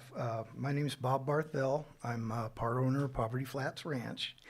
And I just want to say there's been a significant speculation regarding grading activities on our property, and I would like to clarify the facts. In 1922, we obtained a grading permit to widen our existing roads, improve their condition, install proper drainage. The work occurred after the complex fire and before we applied for this permit. Okay, during the road work, we asked the county whether we could push fire debris and down trees into piles without disturbing the underlying soil, and we received approval of that. And this work substantially reduced the fire hazard on our property. For the past 41 years, we have maintained property flats primarily by hand through controlled burns, brush cutting, vegetation management. In 2018, the complex fire came through, burned approximately 80% of our property. Okay, it was devastating, but it opened up our property. It was a brush pile, okay? Anyway, over the past 7 years, we have focused on fuel reduction through cutting and burning fire debris, establishing fire breaks, reseeding and replanting trees, and installing erosion control measures to protect against runoff and soil damage. These efforts benefit the land and the wildlife. Our small creeks now flow into early summer, our springs remain full year-round, and the overall fire damage has been significantly reduced. As the saying goes, you can put out a brush fire, or you can put out a grass fire, but you can't put out a brush fire. Or brush fire. Okay, so in the satellite images and unauthorized drone footage that some of you have probably seen, there's white spots. Okay, those are big white spots. Those are big ash piles from all the debris that we've burned. Can we wrap up? Okay, the property contains an extensive network of roads and fire breaks, and there is still additional fire debris to be removed as part of our ongoing mitigation work. So I hope this clarifies the situation and addresses the false accusations that have been circulating. And I just want to add one more thing. When you take 3-foot-high grass and you mow it down, you get dirt. And that's what you're seeing on these satellite photos. Thank you. Can we please stay to the 2 minutes? Like, we've covered a lot of these points already. And I appreciate that, sir. I know you haven't had a chance to speak yet. We ask you to please wrap up, and we continuously talk for another 40 seconds or 50 seconds. And just one more thing. I mean, we really need to stick to it. I mean, we've been going on for quite some time. Is there someone else that wants to come up and speak, please? There's 2 on Zoom. iPhone XR. Skywaywa, Pillsbury Family Farms. And I just hopped onto the Zoom call because I just popped in, and from my understanding, Lake County had a really hard line for the water board and the well being registered by 2017.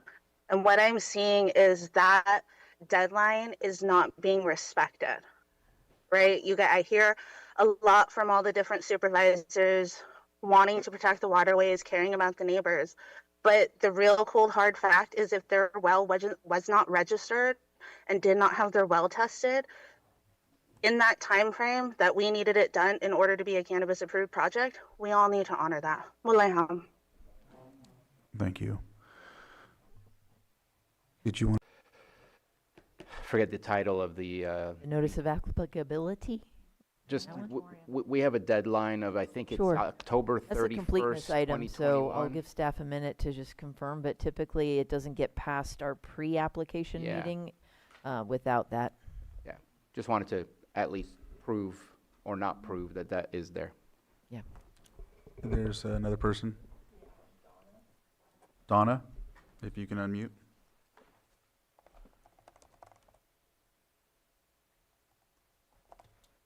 Good afternoon, Board. Donna Mackwitz offering comments on information not yet presented.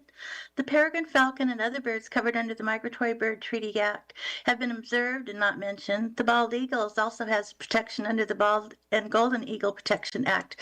Both species retain some state-level protections, with bald eagle being fully protected under California law. The bald eagle and peregrines have been observed on site, and there's been no nest surveys conducted by professionals, and the discussion on the Clear Lake hitch spawning habitat has been omitted. Hitch historically spawned in Schindler in huge numbers, and we recently were awarded a BRC Blue Ribbon Committee grant that will be addressing this for the Schindler Creek tributaries, which begin up on this parcel. It's a $3.2 million grant that will address the hitch spawning. And thank you for taking my comment. Thank you, Donna. There's no more hands in Zoom. Okay, and so, yes, we'll have the closing remarks or rebuttal, if you will. It'll be like a slash. If you want to make your last 3 minutes to be a rebuttal, fine. If you want to make your last statements, use this 3 minutes to please do so. And whoever would like to start.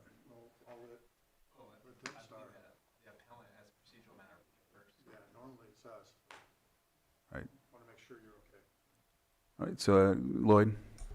Yes, your board has the option of having the appellant speak first on one rebuttal, and then allowing the applicant to speak his rebuttal / closing comments afterwards.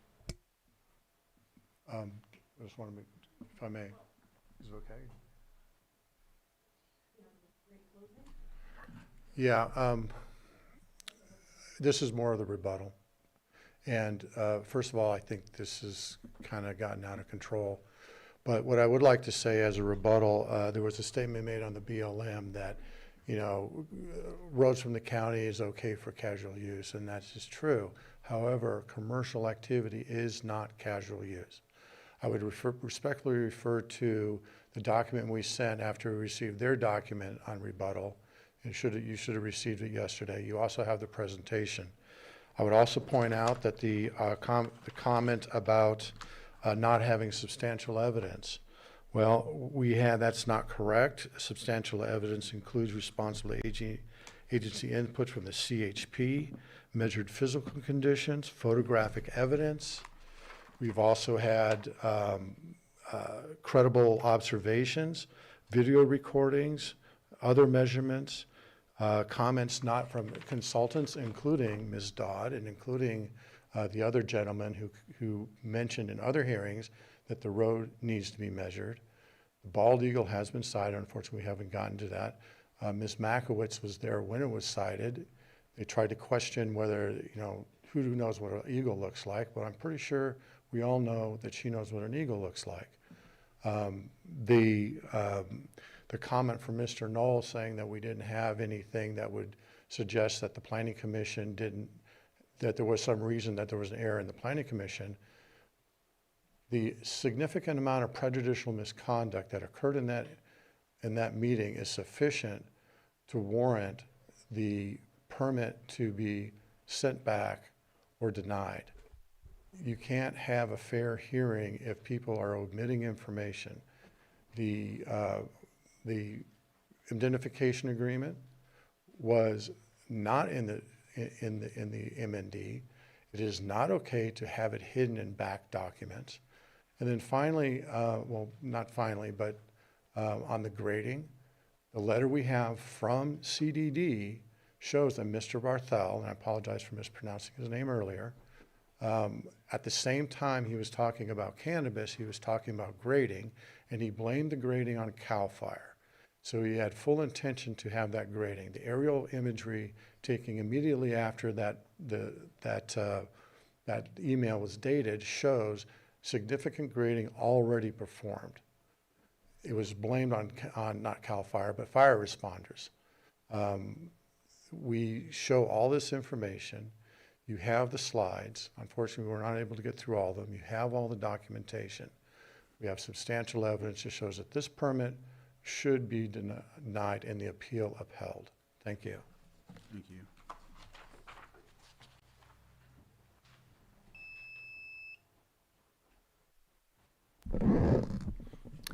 Afternoon, Board. James Anderson again on behalf of applicant, and with Everview Law, we specialize in environmental law, land use, natural resource law. I've been before you many times, and I just want to address some of the litany of legal issues that have been discussed here today in no particular order, and then I'll try to finish up with my general thoughts about this project. So I guess in some sense this is a rebuttal, but also a closing statement.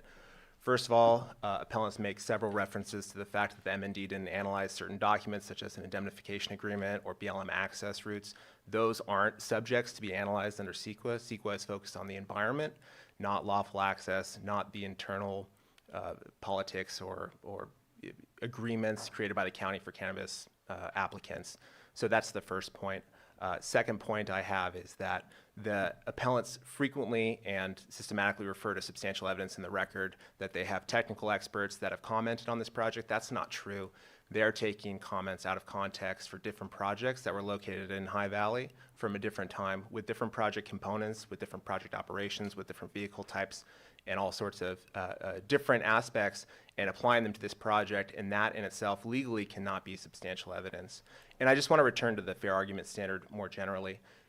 Angie, in her presentation, referenced this and put up a slide that, as far as CEQA is concerned, the appellants are required to show substantial evidence or substantial evidence supporting a fair argument that there may be environmental impacts. Substantial evidence is, in fact, a defined term within CEQA, and it consists of facts, reasonable assumptions based on facts, and expert opinions. It cannot be hypotheticals, it cannot be speculation, it can't be argument, and it can't be non-technical opinions on technical matters such as hydrology, traffic safety, certain biological aspects, slope stability, geology, things like that. And a lot of the comments that come forward are technical comments from non-technical members of the community.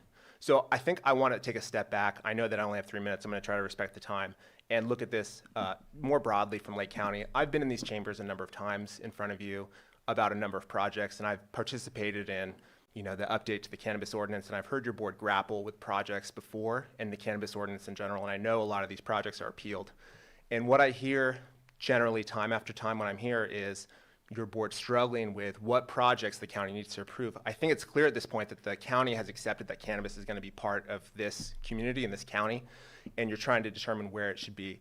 This project is the model project for the county. It's presented by locals. It's a small project. It's miles away from any other sensitive receptors. It's far distance from any nearby residents. There's really nothing in this project that would lead me to say that you should disqualify it. And in fact, everything that I've heard from you over the years would indicate that this would be the model project that you should approve. So I want you to take that in consideration. Thank you for your time, and I appreciate you taking all the time this afternoon on this appeal. Thank you. Thank you. Yes, well, I'll close the public input of that. Chair Crandall, if Yes. I may, I would just like to add to the record that I absolutely and vehemently disagree with an accusation of prejudicial misconduct. I am very confident that the behavior and activities of our staff have been well within compliance of our zoning code and our general plan and our best management practices and any other standard that would hold us to a very high professional standard. All right. Thank you. Thank you. As requested, Supervisor Owen would like to take a quick break. So let's take a quick break, and we'll be back at Chair 4. Crandall, just, Mr. Chair, if I may, just to confirm with your board, public testimony, public comment has been closed. Been closed, yes, sir. Thank you.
Thank you, I need that big time.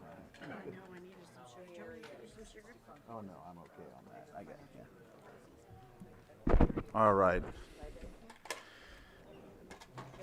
Welcome back from the break. We are going to continue on with this item. And we had closed public input at that time, and Community Development Director had made a statement, and we're back at the board for comment and action. I don't know who's first. I don't think anybody knows who's I can, Go ahead. I'll start. I did spend a significant amount of time reading all of the documents that we received, to include public comments, not only this week, but previously when we had this hearing set to go before.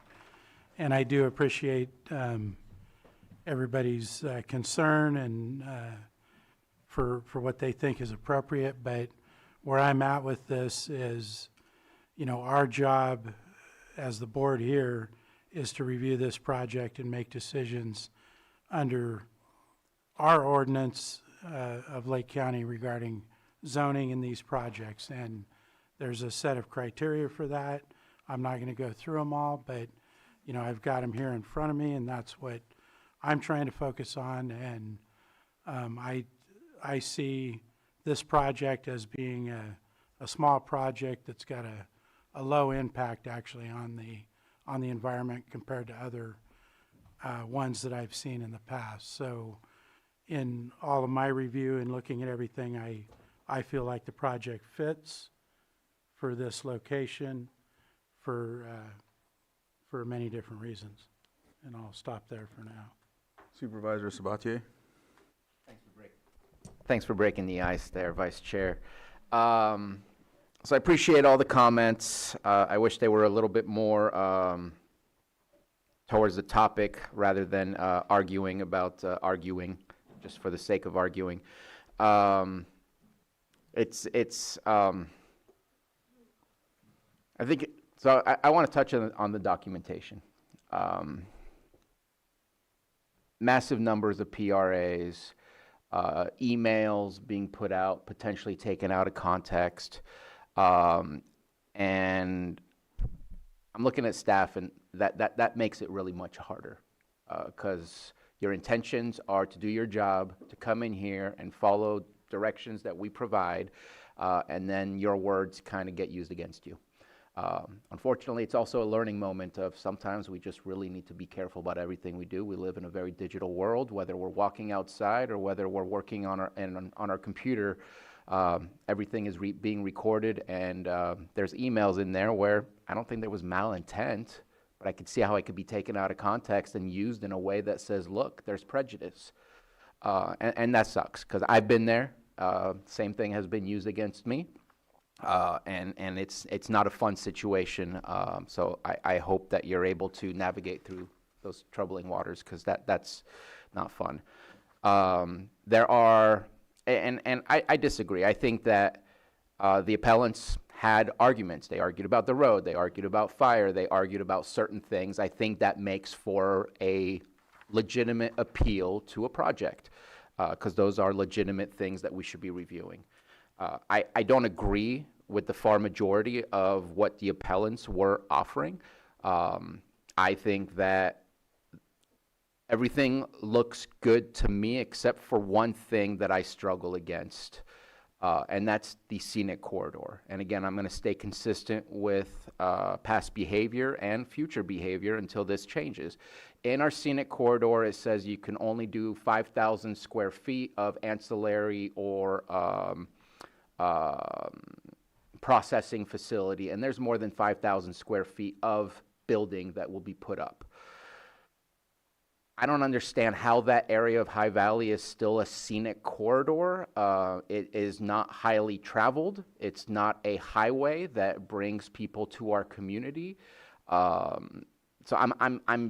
it's there, and I can't delete that. Again, same thing as what was mentioned by Vice Chair, is staff is working on the ordinance. Well, I have to work with what the zoning code is specifically. I can't ignore what it is. And that's my one struggle. I haven't necessarily talked myself out of it, but I know that this has been a conversation I've had with past project applicants. Is there an opportunity for a waiver for these types of things? Because I can't say yes to one thing and say no to the next when the writing has not changed within the scenic corridor ordinance. I have to at least apply it appropriately. If there was a waiver, am I allowed to ignore that if there was such a thing? I don't know how I feel about that, but I feel like that is a difficult bridge for me to cross without anything else in front of me when I know that there seems to be about 7,000 or approximately 7,500 square feet of building that will be erected based on this project, and it exceeds what the scenic corridor states. And so that's my one line where the law says certain something and we seem to be ignoring it because we have this internal policy that's not in writing that we're following that we have yet to ever approve. And I'm not willing to ignore the fact that the writing on the wall says such and we have to follow what it says, not what we intended to do. So talk me out of it, help me out, I don't know, but that's my bridge that I'm struggling to cross over. Did you want to? Yeah, I do appreciate that point, and I was thinking that in the meantime, before we are able to do that proper consideration and analysis and presentation of a policy for going forward, what we would enter, and I'm sorry I didn't think about it for this presentation, but initially is in subsequent presentations where any part of that parcel is within the scenic combining overlay, which wasn't part of this project, but given the concern at the board level, we'll start adding visual representations of the impact of the project on the county road, or what would be visible by the public. That might be a helpful tool in going forward, particularly for projects that are located well far from the historic application of a scenic combining overlay.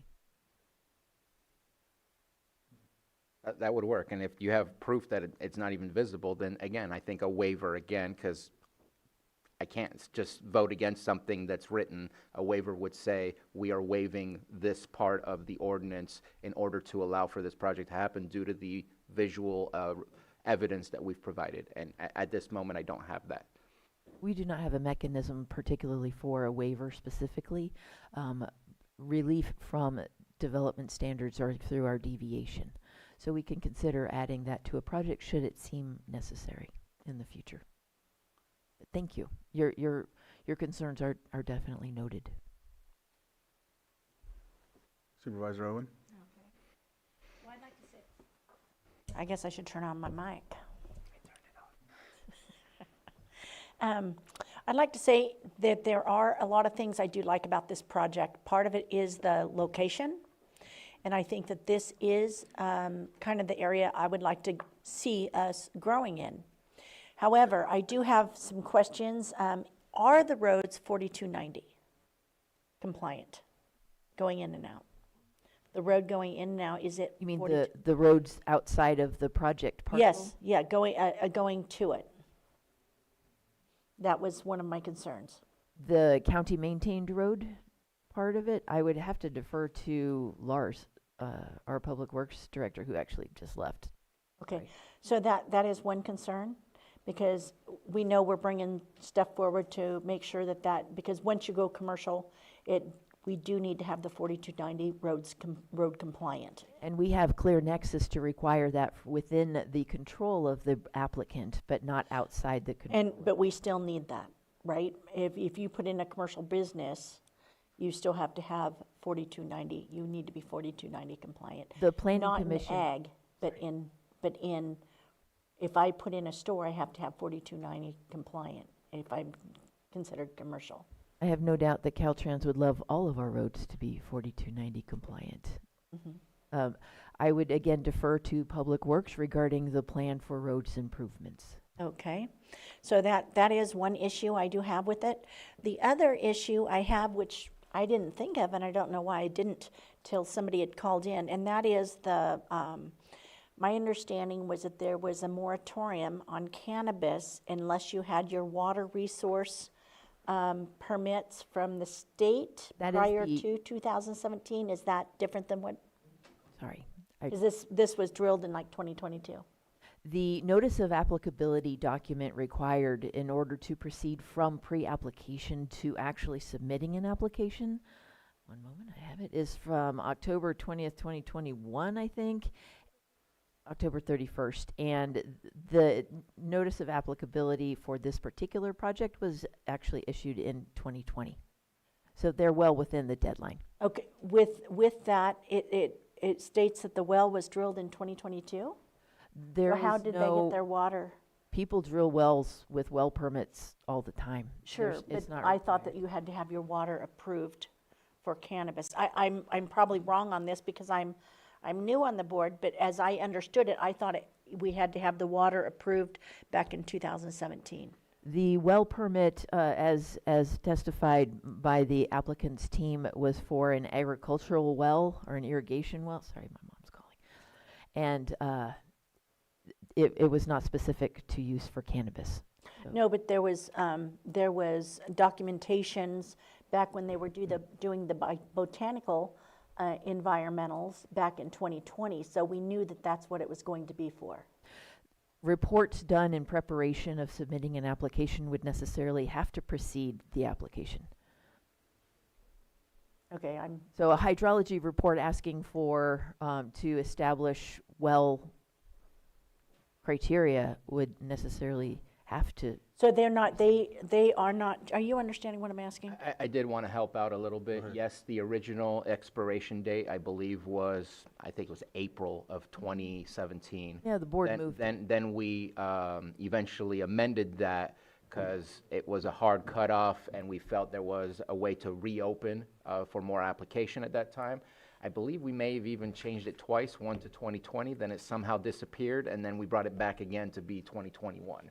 So October 31st, 2021, you had to have your water board permit of sorts. I don't know if it's well-related or that, I don't know what their process is. But it was through the water board that you would get this permit, that if you had that, you could apply. If you had it prior to October 31st, 2021, then you could apply for a cannabis license. Okay. So some people had it way back in the day, depending on what their ag uses were, and if maybe they already had a water board permit. Other folks got it much later, and some people are trapped and did not meet the expiration date and are not able to apply it. So I'm just confused how they could get a well permit, water permit, when the well wasn't drilled till 2022. I just want to make sure we're legal. That's what Yeah, I'm looking well, for, is Yeah, legalities. let me make sure that I'm clear and that we have a clear differentiation between a well permit and a notice of applicability from the State Water Board. Do you have that dating back Yes. prior to? Okay. Yes, they were All right, compliant. so my interpretation of what was required is different than what the actuality is then. So next, let me get my glasses back on.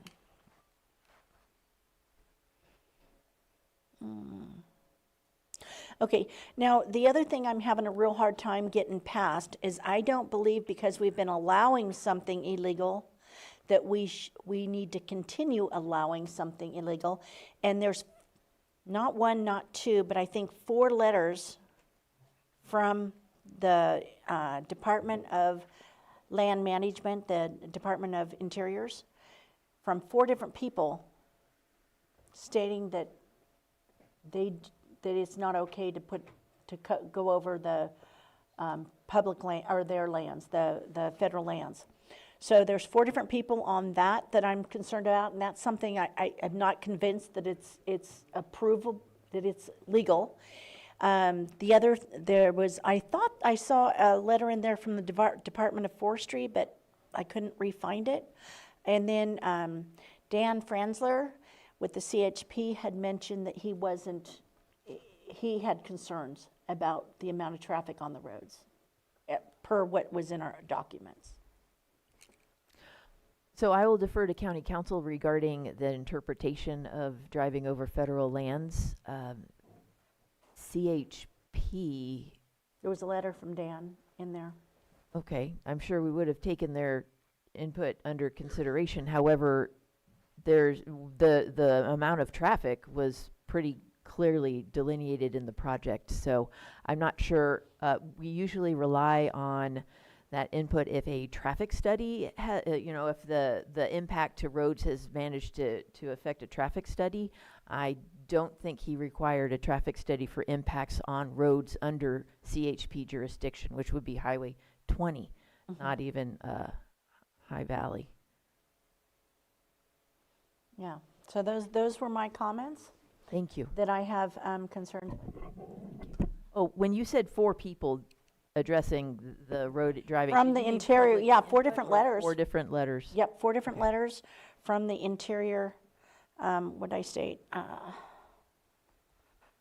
From the Department of Interiors, Department of Land Management. And is that in our project documents, or is It's that in, it's submitted on from the this, yeah. appellant? Okay. There was Nicholas, and I'm going to butcher the last name, but it's Lavr, I think it's KOV, I wrote it real sloppy. There was a Craig, there was a Cooper, and then there was a Bantez.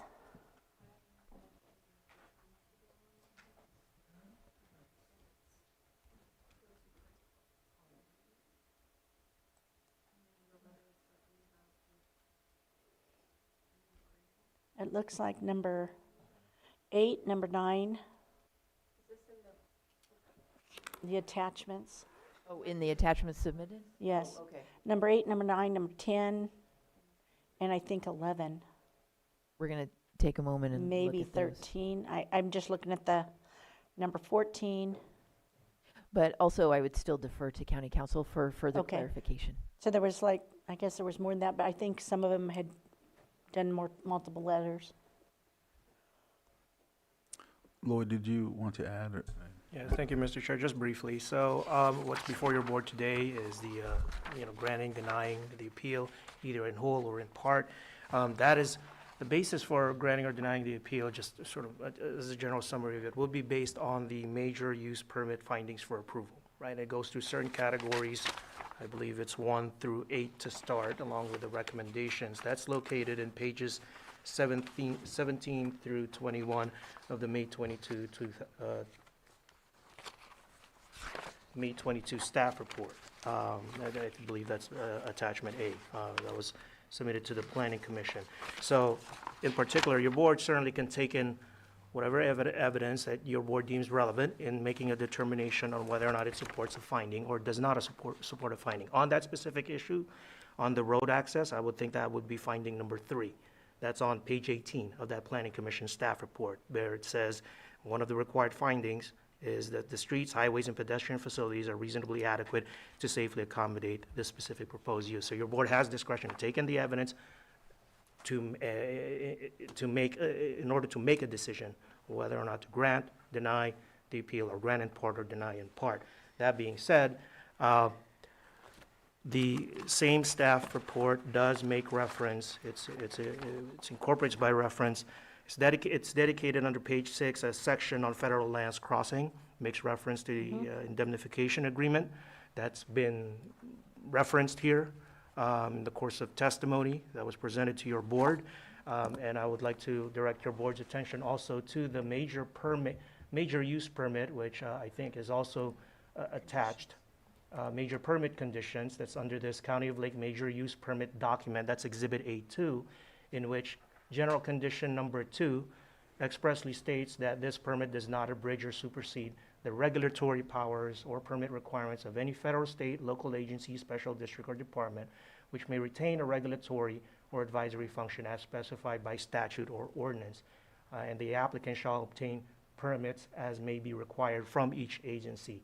General condition number 3 also states that prior to operation and construction, the applicant shall obtain permits from all necessary federal, state, and local agencies for the construction/development of any infrastructure. So that's also made, it's attached as an exhibit, that's also presented to your board for consideration for your board's purposes of whether or not to grant, deny the appeal in whole or in part.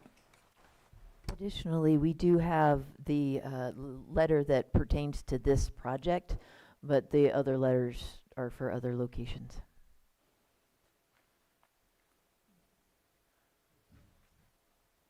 Did you have anything else? No. Okay. I'm researching it. Lars I don't think he is.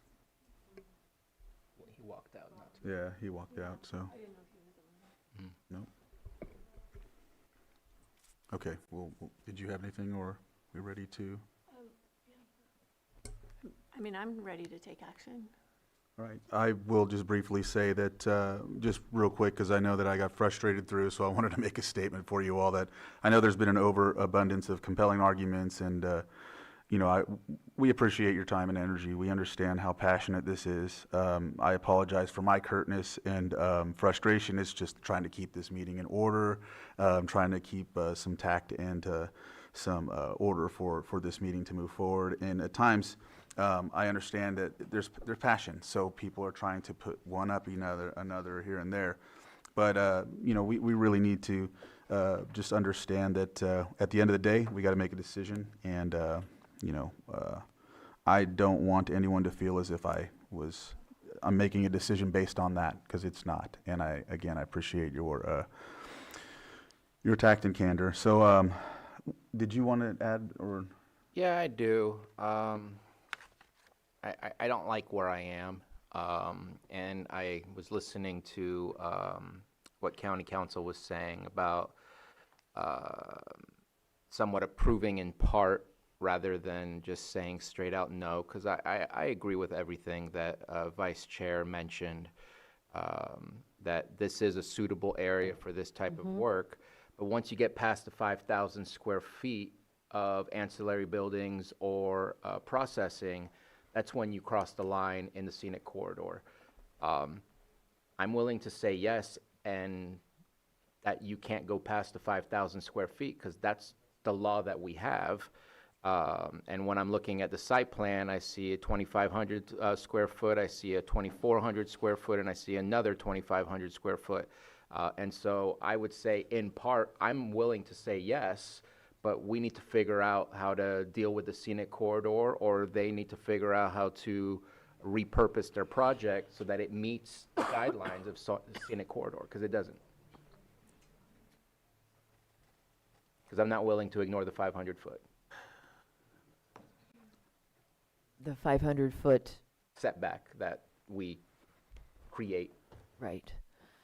Okay. And I'm Perhaps just wondering how the board feels about that. Because again, I want to help us get to a yes. I don't want a no. There's been a lot of work. I see no other issues with that. I'm stuck on the scenic corridor. How far away Can was I this ask? from our scenic? Yes, Yeah. Vice So, Chair, please. Do we have an exact square footage on the, I know my colleague mentioned 5 or maybe 7,000 earlier, so I want to make sure I'm fully understanding what the actual square footage of structures is. I'm not sure I do right now.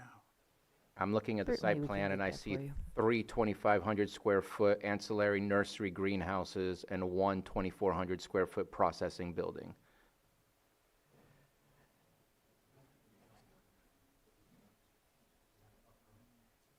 Slopes.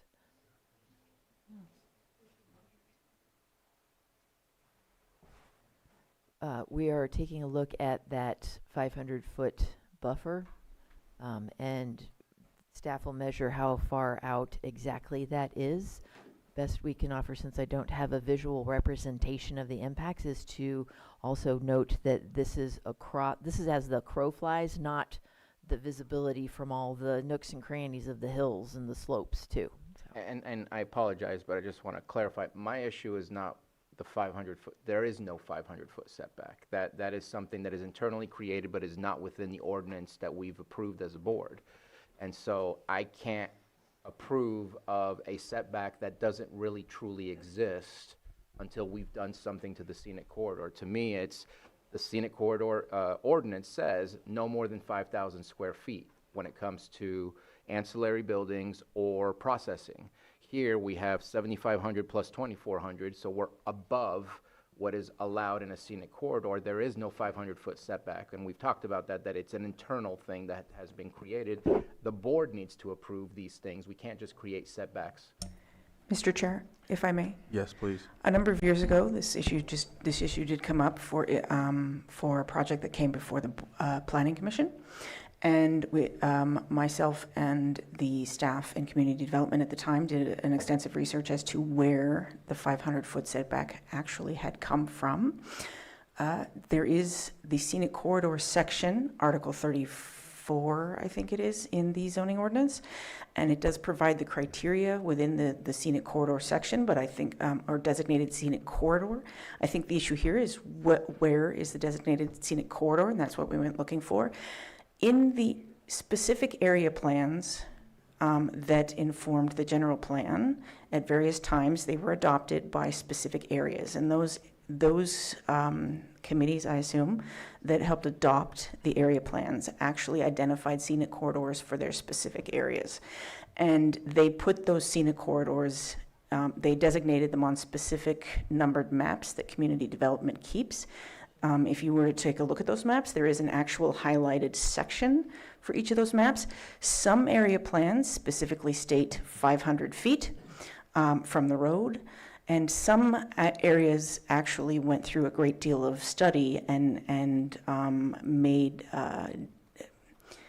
study as to sort of visual impacts for specific areas along roads, and made an inconsistent sort of setback depending on how their visual study ended. So it wasn't a straight line on the map. But there are maps that were informed by the area plans, adopted by the areas, adopted by the county, in part of informing the general plan, that do designate scenic corridors and the setback areas. Community development could provide those maps to your board to show you where in the specific area that a particular lot is located, what that area plan identified as the scenic corridor, but they do exist.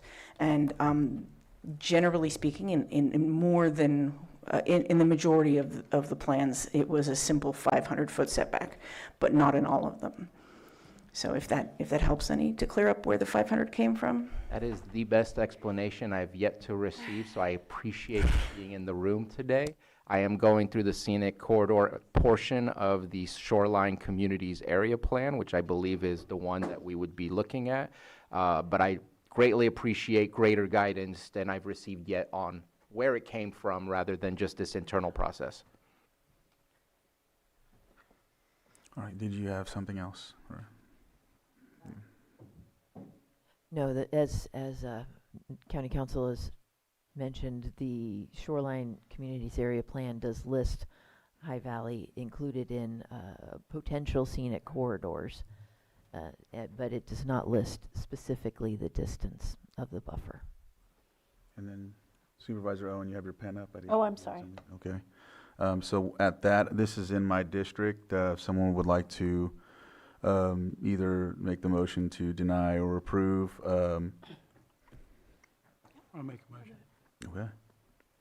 Mr. Chair, at this time, I'd move that the Board of Supervisors deny appeal PL 25-198 in concept, upholding the Planning Commission's adoption of initial study IS 23-29 and approval of major use permit PL 2568 for UP 2329 and direct staff to prepare draft findings of fact.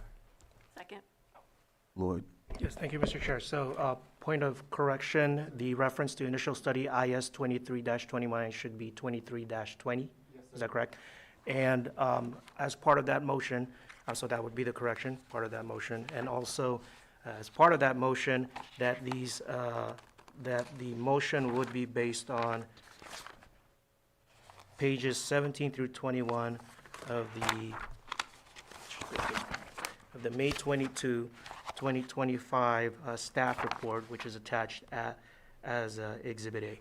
So I'll modify my motion to include as amended. Or just so moved. So moved. Incorporated. Second. Supervisor Sabatier, you had something before I take the vote? Just a brief discussion, and I am not asking for the chair to divulge which direction he is planning to go. I just want to put it out there that, as motioned, I cannot approve. We were just told there's not a 500-foot setback. I'm willing to look at the less than 5,000 square feet in order to get to a yes. At this moment, now, with this motion, my response is a no. Just want to make sure that you guys are aware, because I'm not sure where it's going. I have an idea, but just wanted to put it out there before. Do you want to amend it, or do you want to move forward? All my questions have been answered. I appreciated and was concerned about the cultural artifacts of it. I know that, especially with the grading that occurred, that was a 4290, which is exempt. Unfortunately, I've dealt with that before. As frustrating as it is, it's what it is. They had also stated, they being the applicant, had stated that they were going to have a monitoring agreement with Mr. Omoda. So to me, that remedies, and as long as they keep that promise, that's important. That's a very important aspect to it. The road, they said they would use box trucks. That satisfies that area of it, and I'm pretty sure I don't have any other choice but with my questions than to support it. So, I mean, if that's the way you want to go, unless you want to amend your motion. Well, we have a motion in a second, so I might as well just take it. Leave it. All right, so I have a motion in a second. All in favor? Aye. Aye. Opposed? Nay. Motion carries 3-2. All right. Thank you. Next, we'll move on to our closed session. Public employee dismissal release. That's 8.1. 8.2, conference with legal counsel, significant exposure to litigation pursuant to Government Code Section 54956.9 D2 E1, one potential case. 8.3, sitting in as Lake County Air Quality Management District Board of Directors, conference with legal counsel, decision whether to initiate litigation pursuant to Government Code Section 54956.9 D4, one potential case. 8.4, conference with legal counsel, decision whether to initiate litigation pursuant to Government Code Section 54956.9 D4, one potential case. With that, we'll go into closed session.